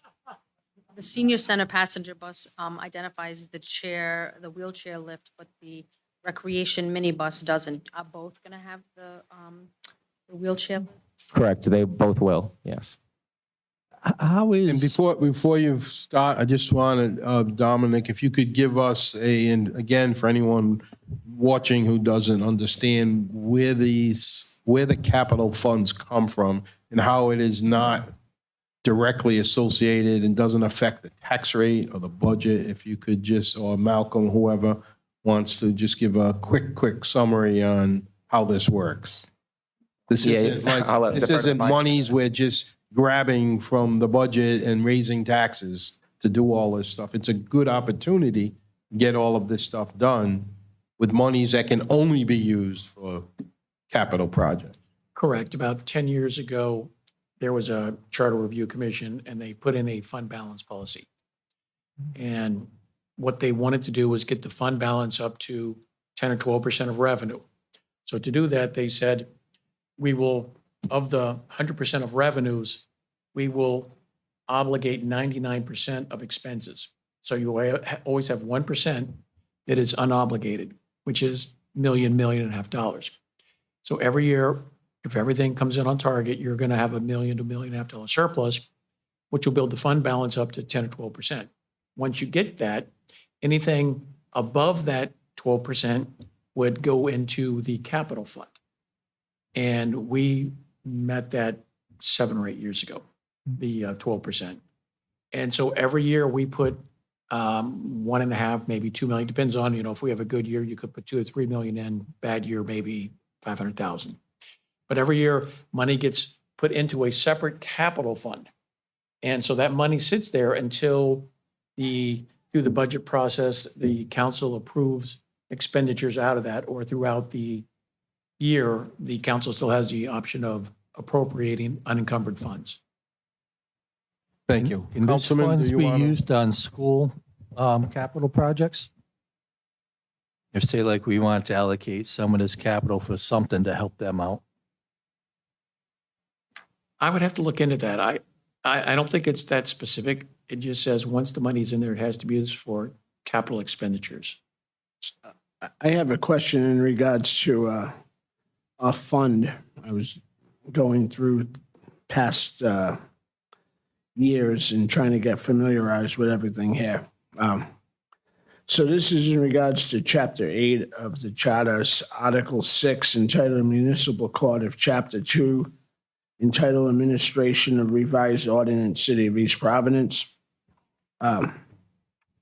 This is the fund where this hereby creates a reserve fund account whereby all revenues generated municipal court resulting from building code violations, zoning code violations, and/or minimum housing code violations shall be deposited. Such funds be used by the prescribed manner. But at the end of it, it says capital improvement budget.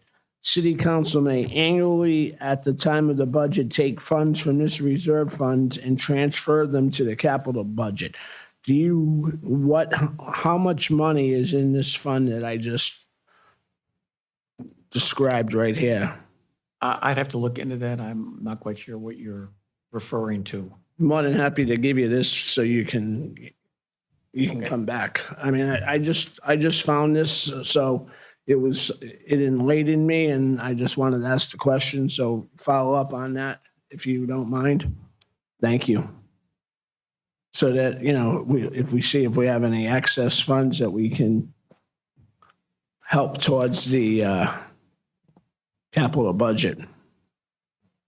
Dominic, I'd like to ask you the trash compaction units. Is that related to the Big Belly grant that we're talking about a little later? On that, is that a separate trash compaction? I'm talking about the solar. Yeah. I don't, is it? It's separate? Separate. Okay. No, okay, that answers it. Thank you. Any other questions on any of these So individuals? this is in addition to what we're going to approve tonight? These Big Belly? Yes. Yep. Very cool. And we're not voting on this tonight. We're again reviewing and any other questions on the review?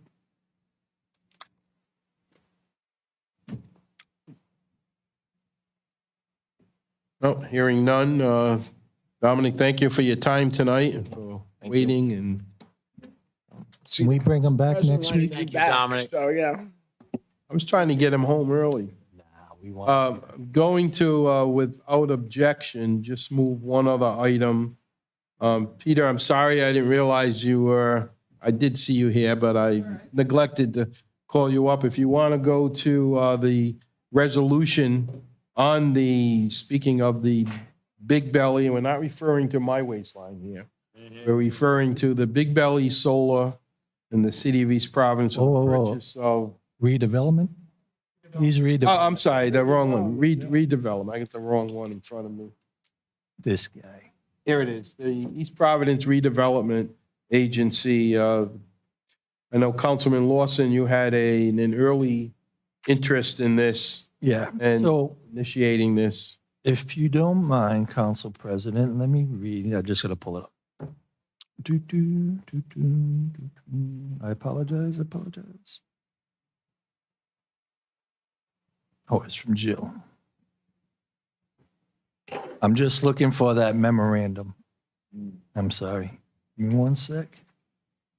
So basically, this is for a redevelopment agency, which gives the city the ability to handle various properties that, so let me read this. A redevelopment agency is a municipal tool that will streamline existing powers and grants the municipality additional powers.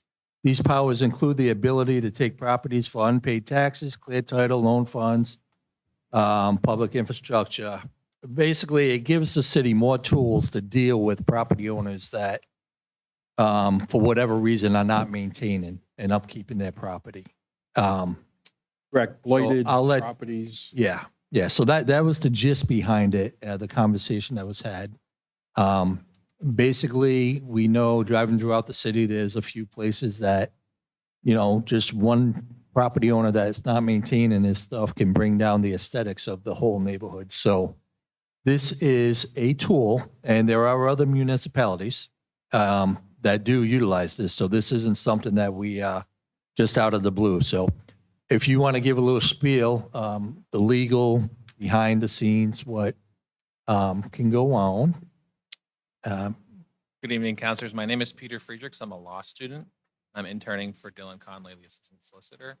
Prior to entering law school, I was, among other things, the director of planning and economic development for the nearby Central Falls, where I was part of the team that created the Central Falls Redevelopment Agency, and I was the inaugural director of the Central Falls Redevelopment.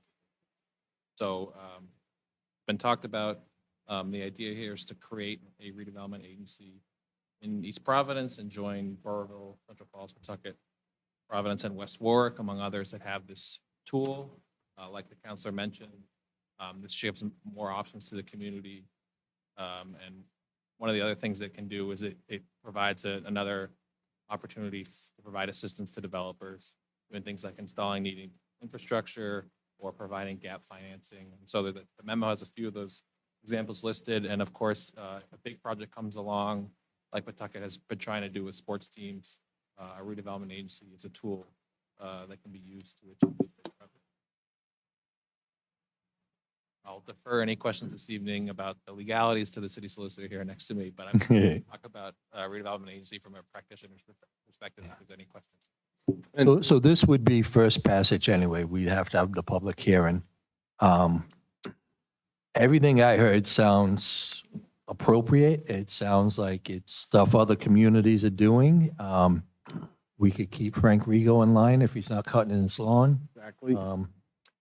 And it's not it's as you've said, it's a tool that we can use. This is not a Multiple mandated tools, toolbox. The toolbox of items to help. It isn't something we have to do every day of the week, but it's there when needed. And if we want to help with blighted properties, abandoned buildings, we have some tools now to help with that. And again, it's just first passage. We have to have second passage, public hearing.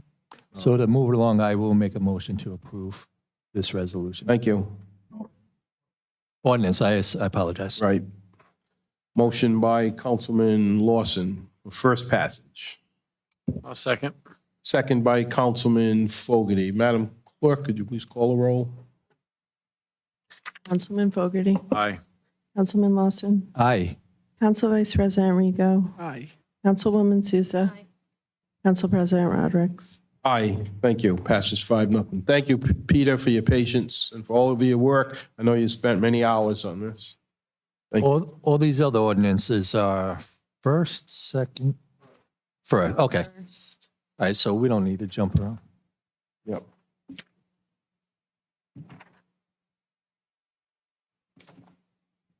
Resolutions? Madam Clerk. Page 6. You can go to resolutions starting on page 6. Resolution establishing the East Province RI 250 Committee, sponsor Council Vice President Rigo and Councilwoman Souza. Was this you, Frank? I thought you said earlier. Yeah, I might have said the wrong Frank. You know, he got Many the first Franks name here. right. I first like to defer to my colleague, Councilwoman Souza. Thank you. Councilwoman. Esteem, Rick wanted to know. Thank you. So as we heard earlier today from the Commissioner, a deputy, this came about because of our 250th celebration of our history. And I think it's an amazing opportunity, again, for East Providence to put our history of our city on display for our residents. And then, you know, in collaboration with those placemakers along different corridors, I think in the city would be amazing. Again, just to bring everything together. I look forward to working with everybody who is involved, one in learning, because I do love history. It's one of my favorite subjects, and then to make this a great effort.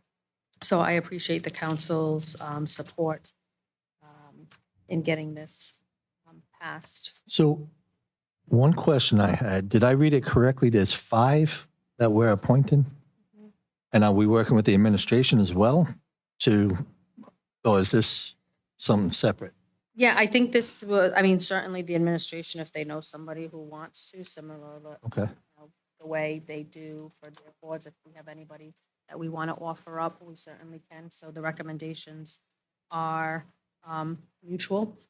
So whoever wants. to- Right. It's something like this. We definitely need to be all on the same page. Yeah, whoever wants to recommend anybody. Okay. But to my knowledge, the way it was set up was towns and municipalities, the council appointed those people. But any recommendations, I'd say, from anybody who's interested is always. And just to reiterate, this has the support of our State House delegation asking us to go aboard. It's kind of a feel-good thing that we're all doing within Rhode Island. Councilwoman, is that a motion? I think, okay, I'm sorry. Motion by Councilwoman, discussion?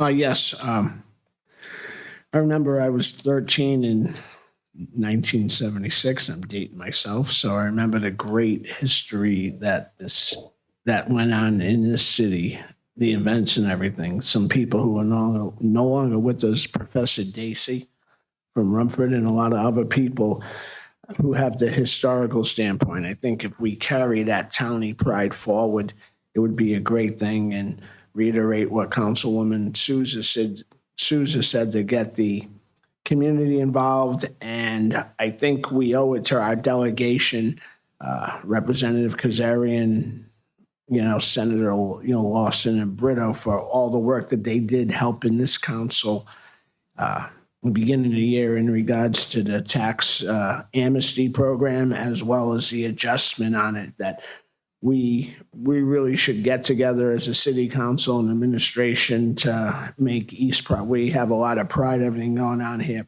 that we should be the showcase city in the state of Rhode Island for this process, along with obviously the Honorable Secretary of State is the native son of this city. Thank you. Is that a second? Second. All in favor? Aye. Aye. Any opposed? The ayes have it. Thank you. We're going to be the best. Next, Madam Clerk. Resolution authorizing the mayor to enter into an agreement between Big Belly Solar and the city of East Providence for the purchase of Big Belly trash recycling kiosks. Sponsor, Council President Rodrick. So Donna McMahon of our Public Works programming has worked hard to procure a grant that will provide us at least half of the total funding. And this is a project I think some of us talked about at a few meetings ago, where we're talking about picking up trash at very busy public parks. And Director Borges described a new product that's making the rounds out there that solar operated and compact the trash, so you can we don't have to have people on a truck go 3 or 4 times in a day to empty trash barrels. And it is, I think you have some of the documents. This would be a grant request that we would have to pay for up front and then receive reimbursement. The grant requirement calls for the commitment of the cities and towns that are involved to pay up front.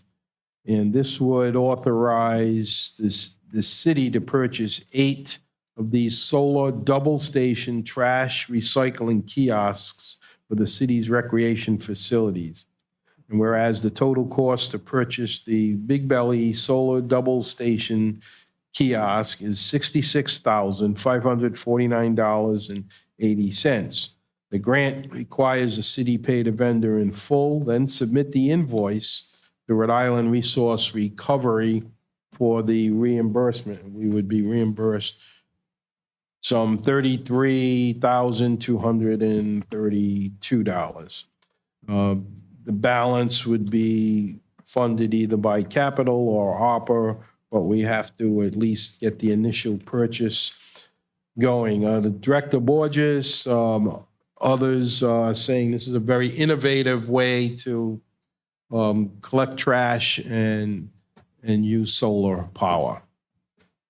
Is there a motion? I'll make the motion. We got these on campus at Brown. They're awesome. They work great. Really? Yeah. I've never They are seen it. really good. They're aesthetically, they look fine. Motion by Councilman Lawson, seconded by Councilwoman Souza. All in favor? Aye. Aye. Any opposed? The ayes have it. And I just say that. Yes, Council. Yeah, this was just something I know we've mentioned on multiple occasions about meeting in our parks and in certain locations throughout the city.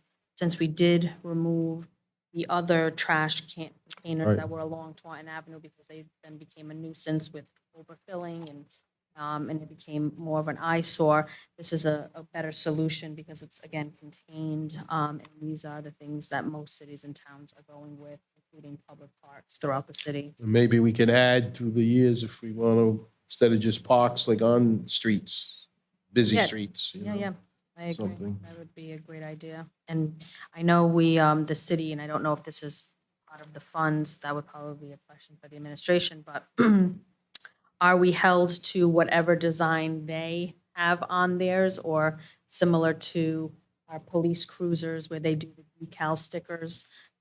Do we want to make them, again, to keep in line with our utility box and artwork, make them fun and festive for the different locations? Just. Yeah, good question. There were some pictures where I think they have a kind of a standard thing, but I'm sure we could, Some of them are digital, where you can have like digital signage yeah. along the sides. Yeah, I'm just putting it out there if it hasn't been thought of or conversations. Yeah. So obviously I can't speak for Director Borges, but I did have all the documentation for the grant to write the announcement. And it included in that amount is a wrap is the way it was described, Right. but I can get some additional information from the Yeah, director. a wrap is the. And then I'm sure. Thank you. the rest- I guess my question is it a wrap that's customized from the city or is it their?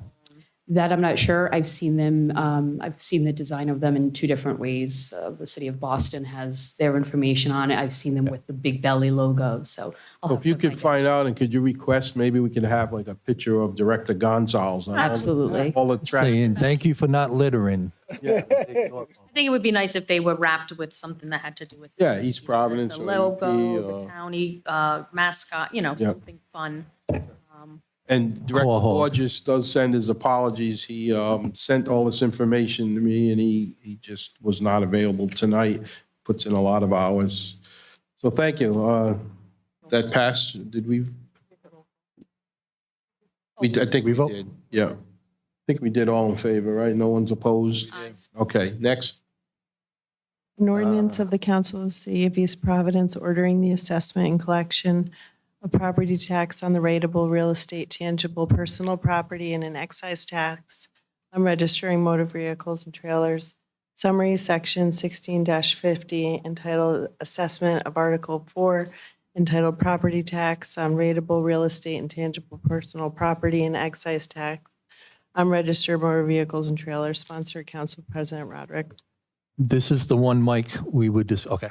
So as council president, it's my duty to bring this forward. It's kind of a rote. We have to follow up on the issuance of of the assessments and pay and get the taxes collected, but it doesn't mean we can't change. I know, Councilman, you had a question at least about a portion. So we charge 12% if you are late.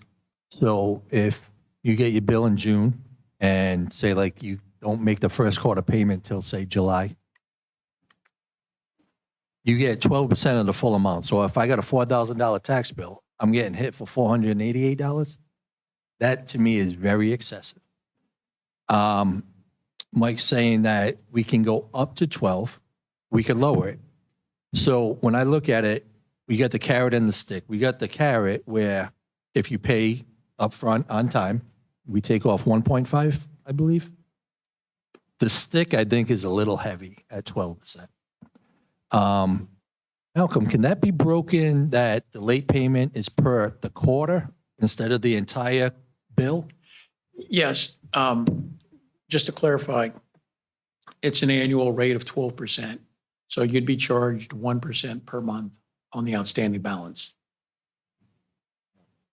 And there is the option that you can, the way this is written, the way the state law was written previously, that if you can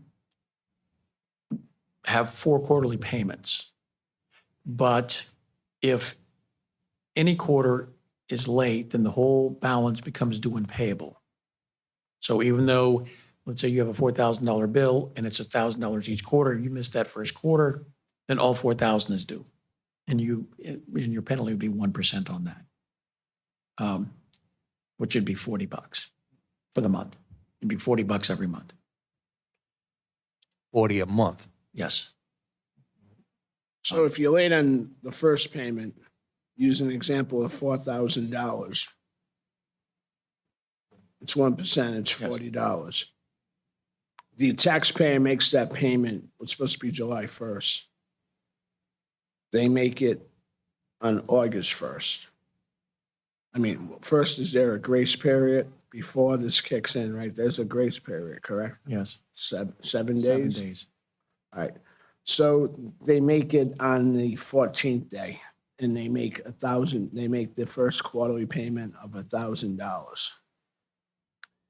Are they continuing going to be fined $40? Because what you just said is it's considered all late. So, or as soon as they made a payment and they continue, now they make their next payment in September, is that penalty gone? Or are they paying $40 each month? Because he just said that the state law said you're late. If you skip the first one, the state looks at it as being totally late. But if you paid your $1,040, then you'd be current. That's what I mean. Right. So Right, so then the next month or the next as soon as you quarter. make that first payment, the penalty you're cleared. As long Yes. as and then obviously the fine occurs again. If you don't make it in September, then you're back to the $1,040 again. You know, and if you don't make it, Mike, sorry. Whole payment. the remaining. Yes. So it's 1%. So now it's $30. So does the penalty need to be a percentage? Could it be a flat rate?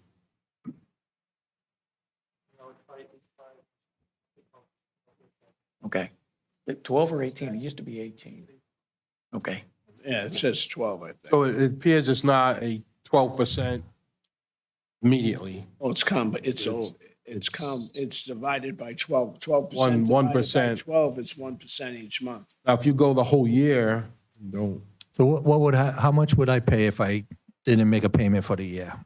You'd pay $480. So it'd be 4,400. Yeah. 4,400. Yeah, so you'd be in the paying 12% on that for the year, because that 12% is the annual Right. percentage rate. So That's Mike.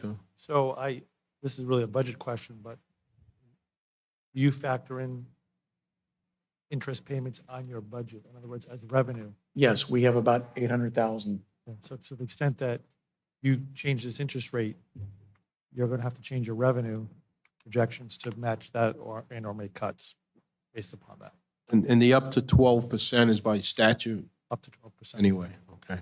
It's about 100. It's, if you miss your payment, it's about, depending on how much, so $1,000 to $100 for the late fee. Comes out roughly close to, I think, 10% each month.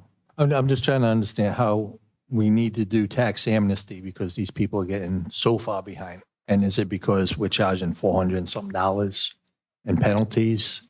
The tax amnesty is a one-time, correct? Right. But it's because people built up so much penalties. Mostly That's because of COVID, however. Right, right. So, okay.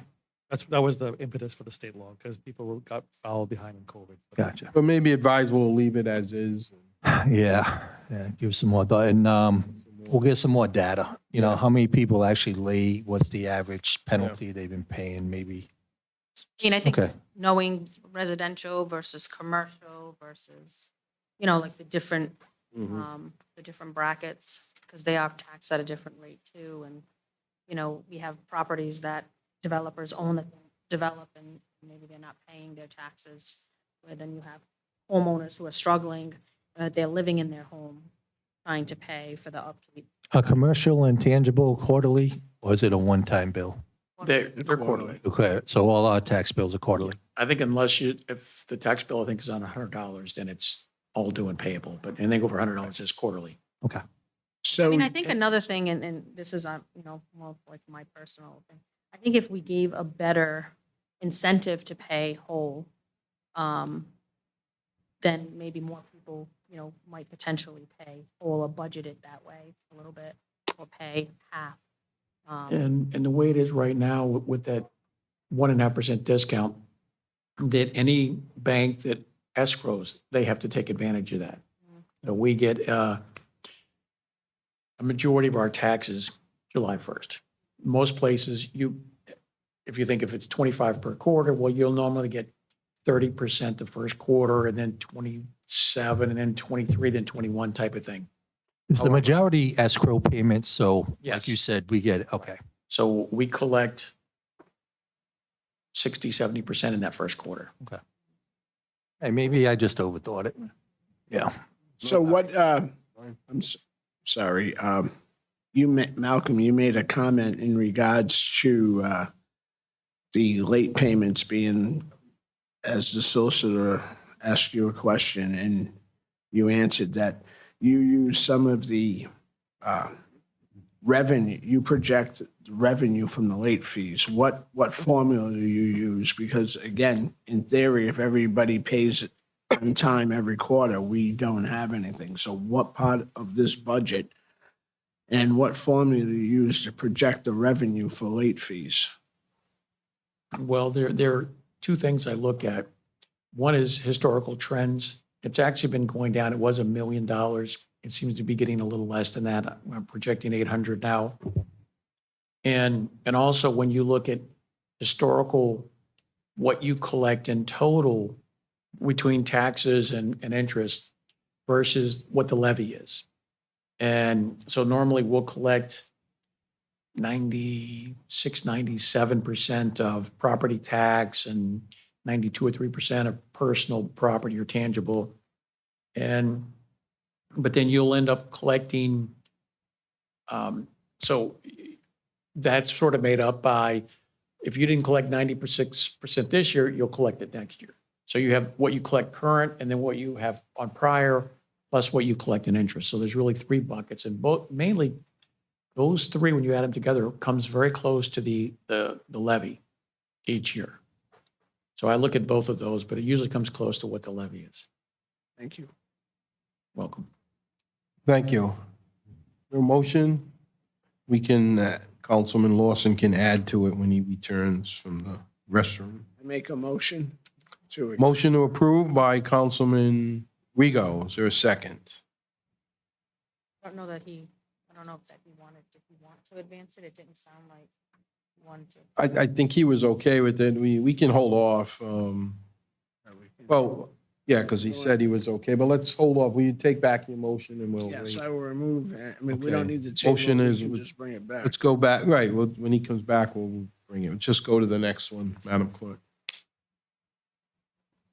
An ordinance authorizing the Director of Finance to borrow funds in anticipation of bonds The Director of Finance is authorized to borrow during the fiscal year ending October 31st, 2024. Sponsored, Council President Rodrick. So this is more housekeeping to authorize the Director of Finance to borrow during the fiscal year ending October 31st, 2024, such sums of money in anticipation of bonds. Mr. President. Yes. So the reason, just to clarify to the rest of the council, the reason why we're doing this now is because we need 2 passages for these ordinances. So for you to meet the budget deadlines, the budget only needs 1 passage, but these set, again, the first ordinance that we discussed sets the payment rate, the payment and the interest penalty. And this is also allows the finance director to borrow anticipation. But this is an ordinance and it needs 2 passages. So we have to advertise this for the next meeting so we can get this Good. budget deadlines. Good point. So will it be advertised in time for next Tuesday, Madam I Clerk? don't believe it's next Tuesday. We've got it down for it. And after that, After there's enough time, okay. This is going on the 10th, I think. October 2nd October 2nd. hearing. Is this a 5-day or So a it's- 10-day, Ed? It's a regular ordinance. Regular ordinance? Okay. There a motion? I have a question for the finance director. What do you anticipate the TANs ban for this next fiscal year coming up? You mean the interest or the total amount? No, the total, just total amount right now, not the I interest. think last year it was 22, 23 million. It'll be less than that, but I think we have some of the other funds that came in from the ARPA funds and also that's part of the cash. So that number will probably go down a little bit. Thank you. So, Make a motion. so this is for October 2nd? Okay. Thank you, Madam Clerk. Second passage. October 2nd. First passage. Is there a motion? I'll make a motion. We approve. Motion by Councilman Lawson, seconded by Councilwoman Souza. All in favor? Aye. Aye. Any opposed? The ayes have it. We'll back up one to Aye. the motion that, Oh, were you waiting for me to say it? Yeah, we're waiting for you. no, no. I'll make a So, motion to approve unless. motion by Councilman Lawson to approve the resolution that we just discussed prior. Ordinance. The ordinance, not resolution. And that is for the tax, and we're keeping it as written. Is there a second? I'll to second this Councilman motion. Rigo, seconds. All in favor? Aye. The ayes have it. Any opposed? No opposed. It passes unanimously. An ordinance authorizing the Director of Finance to borrow funds in anticipation of taxes. Summary, the Director of Finance is authorized to borrow during the fiscal year ending October 31st, 2024. Sponsored, Council President Rodrick. Same premise here. Any? I'll make a motion questions? to approve. Motion by Councilman Lawson to approve. Second. Second by Councilman Fogarty. All in favor? Aye. Aye. Any opposed? The ayes have it unanimously. Thank you. Next item. Motion to adjourn. Information technology on the budget. Going back to the budget. Back to the budget review.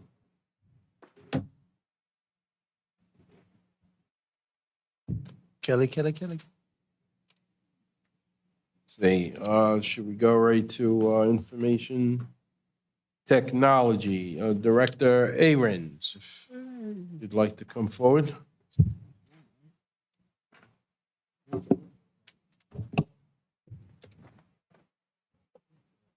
Yeah, it's already 10 o'clock.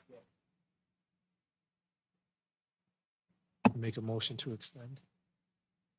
Anybody used to do that? So we'll do IT now, and then we will do the rest on Tuesday. Next Tuesday. Director, good afternoon, good evening. Good afternoon. Good evening. The technology budget, we're asking for $777,350 for the year. It's a slight increase, a little bit over 13% from the year before. I can go through some of the items, starting with salaries. We're down one person, so it will be 4 IT people. That would be 4 full-time FTE for the IT department. Is that doable? Is that doable? Well, the individual that we had has been out it's not been replaced since, I believe it's March of 2022. We've been doing it without that individual.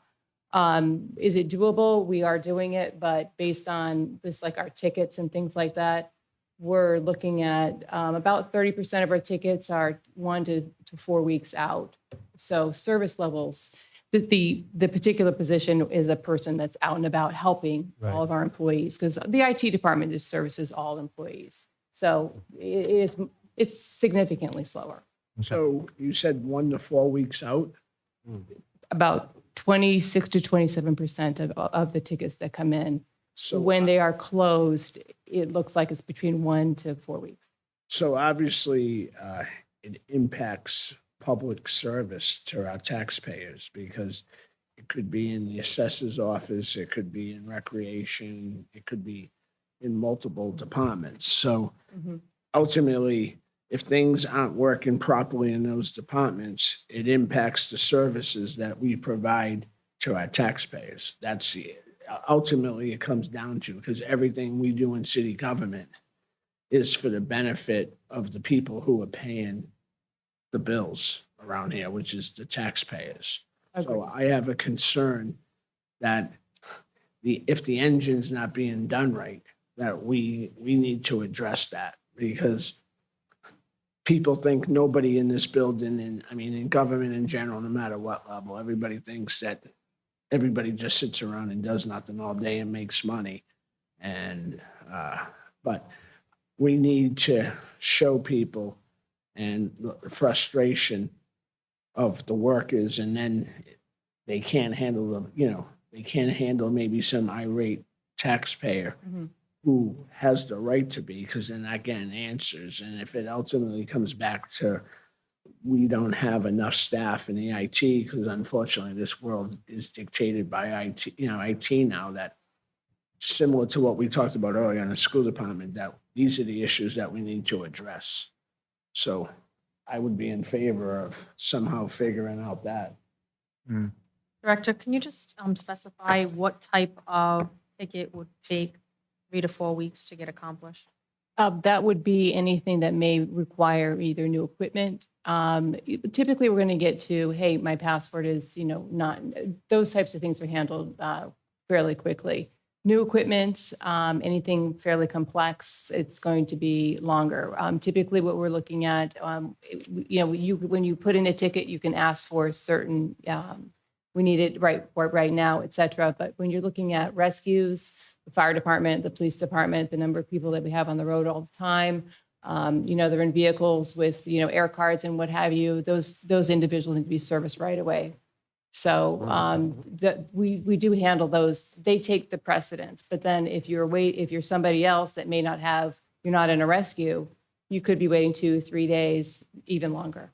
If you have a piece of equipment within your office that's or something, is that what you're?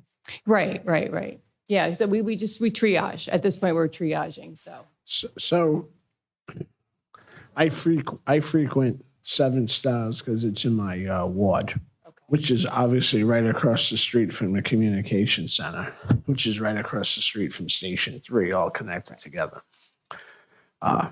I was dressed very incognito. I had just coming from the gym. I had my hoodie on, didn't do it. And I heard a couple of firemen that they were frustrated that the system was down.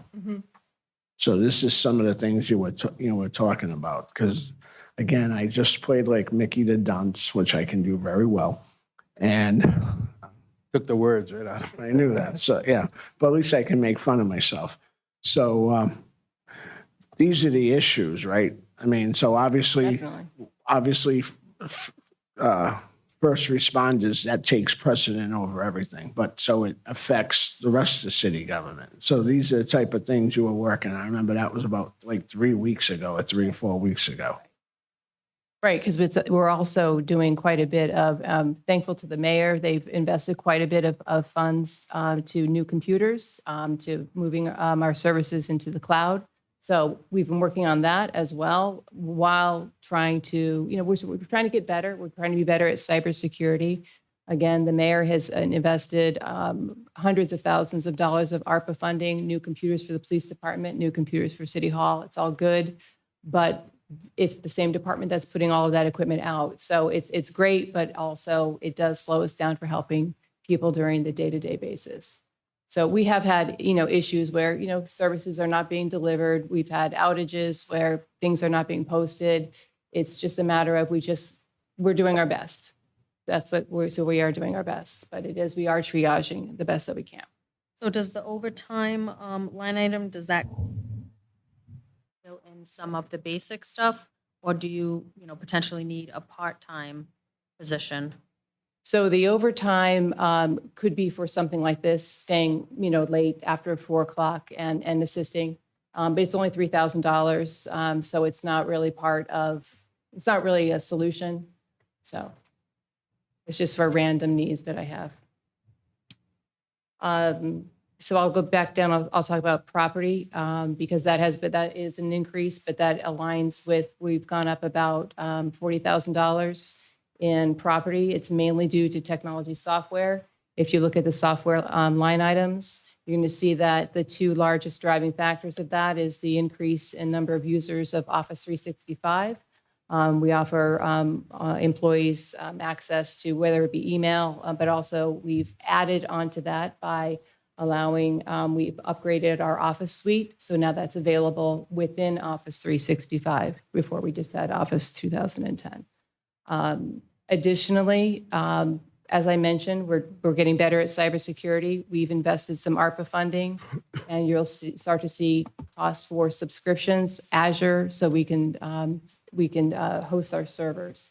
So that's where you'll see the difference between the 144 and 195 in technology software. So with those two items, increase in usage of Office 365, and we are moving our servers to Microsoft Azure for government, and those are subscription-based services. Okay. And purchased property services. So that particular item, that is our internet services, so telecommunications and telephone fees. There's a little bit of an uptick in that, but that is because we're increasing the speeds. As we move to the cloud, the most important thing is our internet access. So that's why you're seeing a little bit of an increase in telephone and communication costs.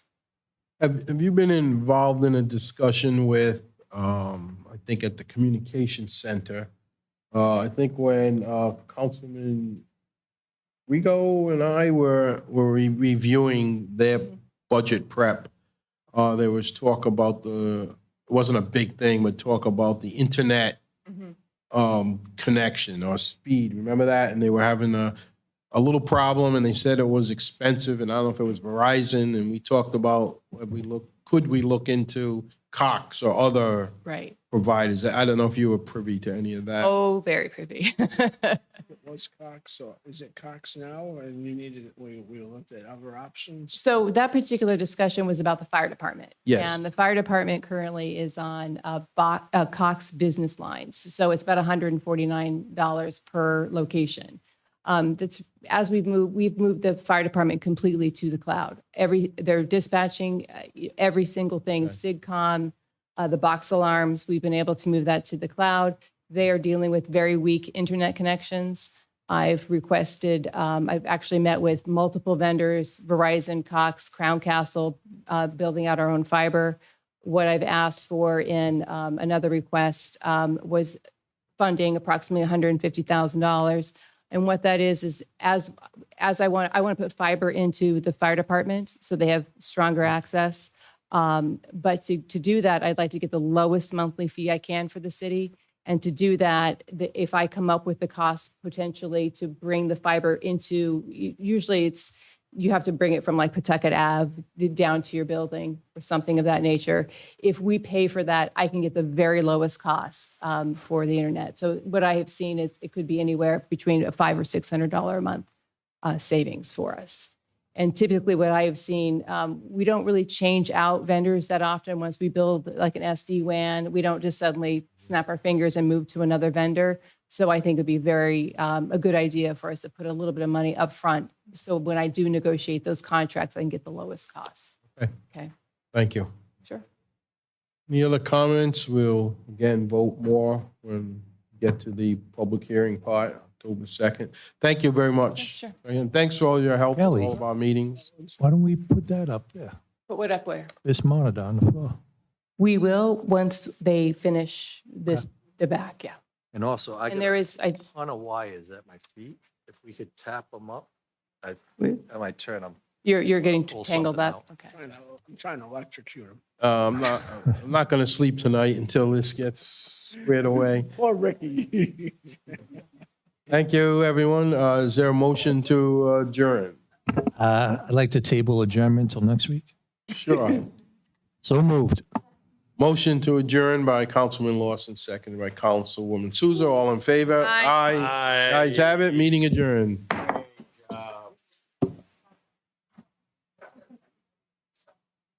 Patricia.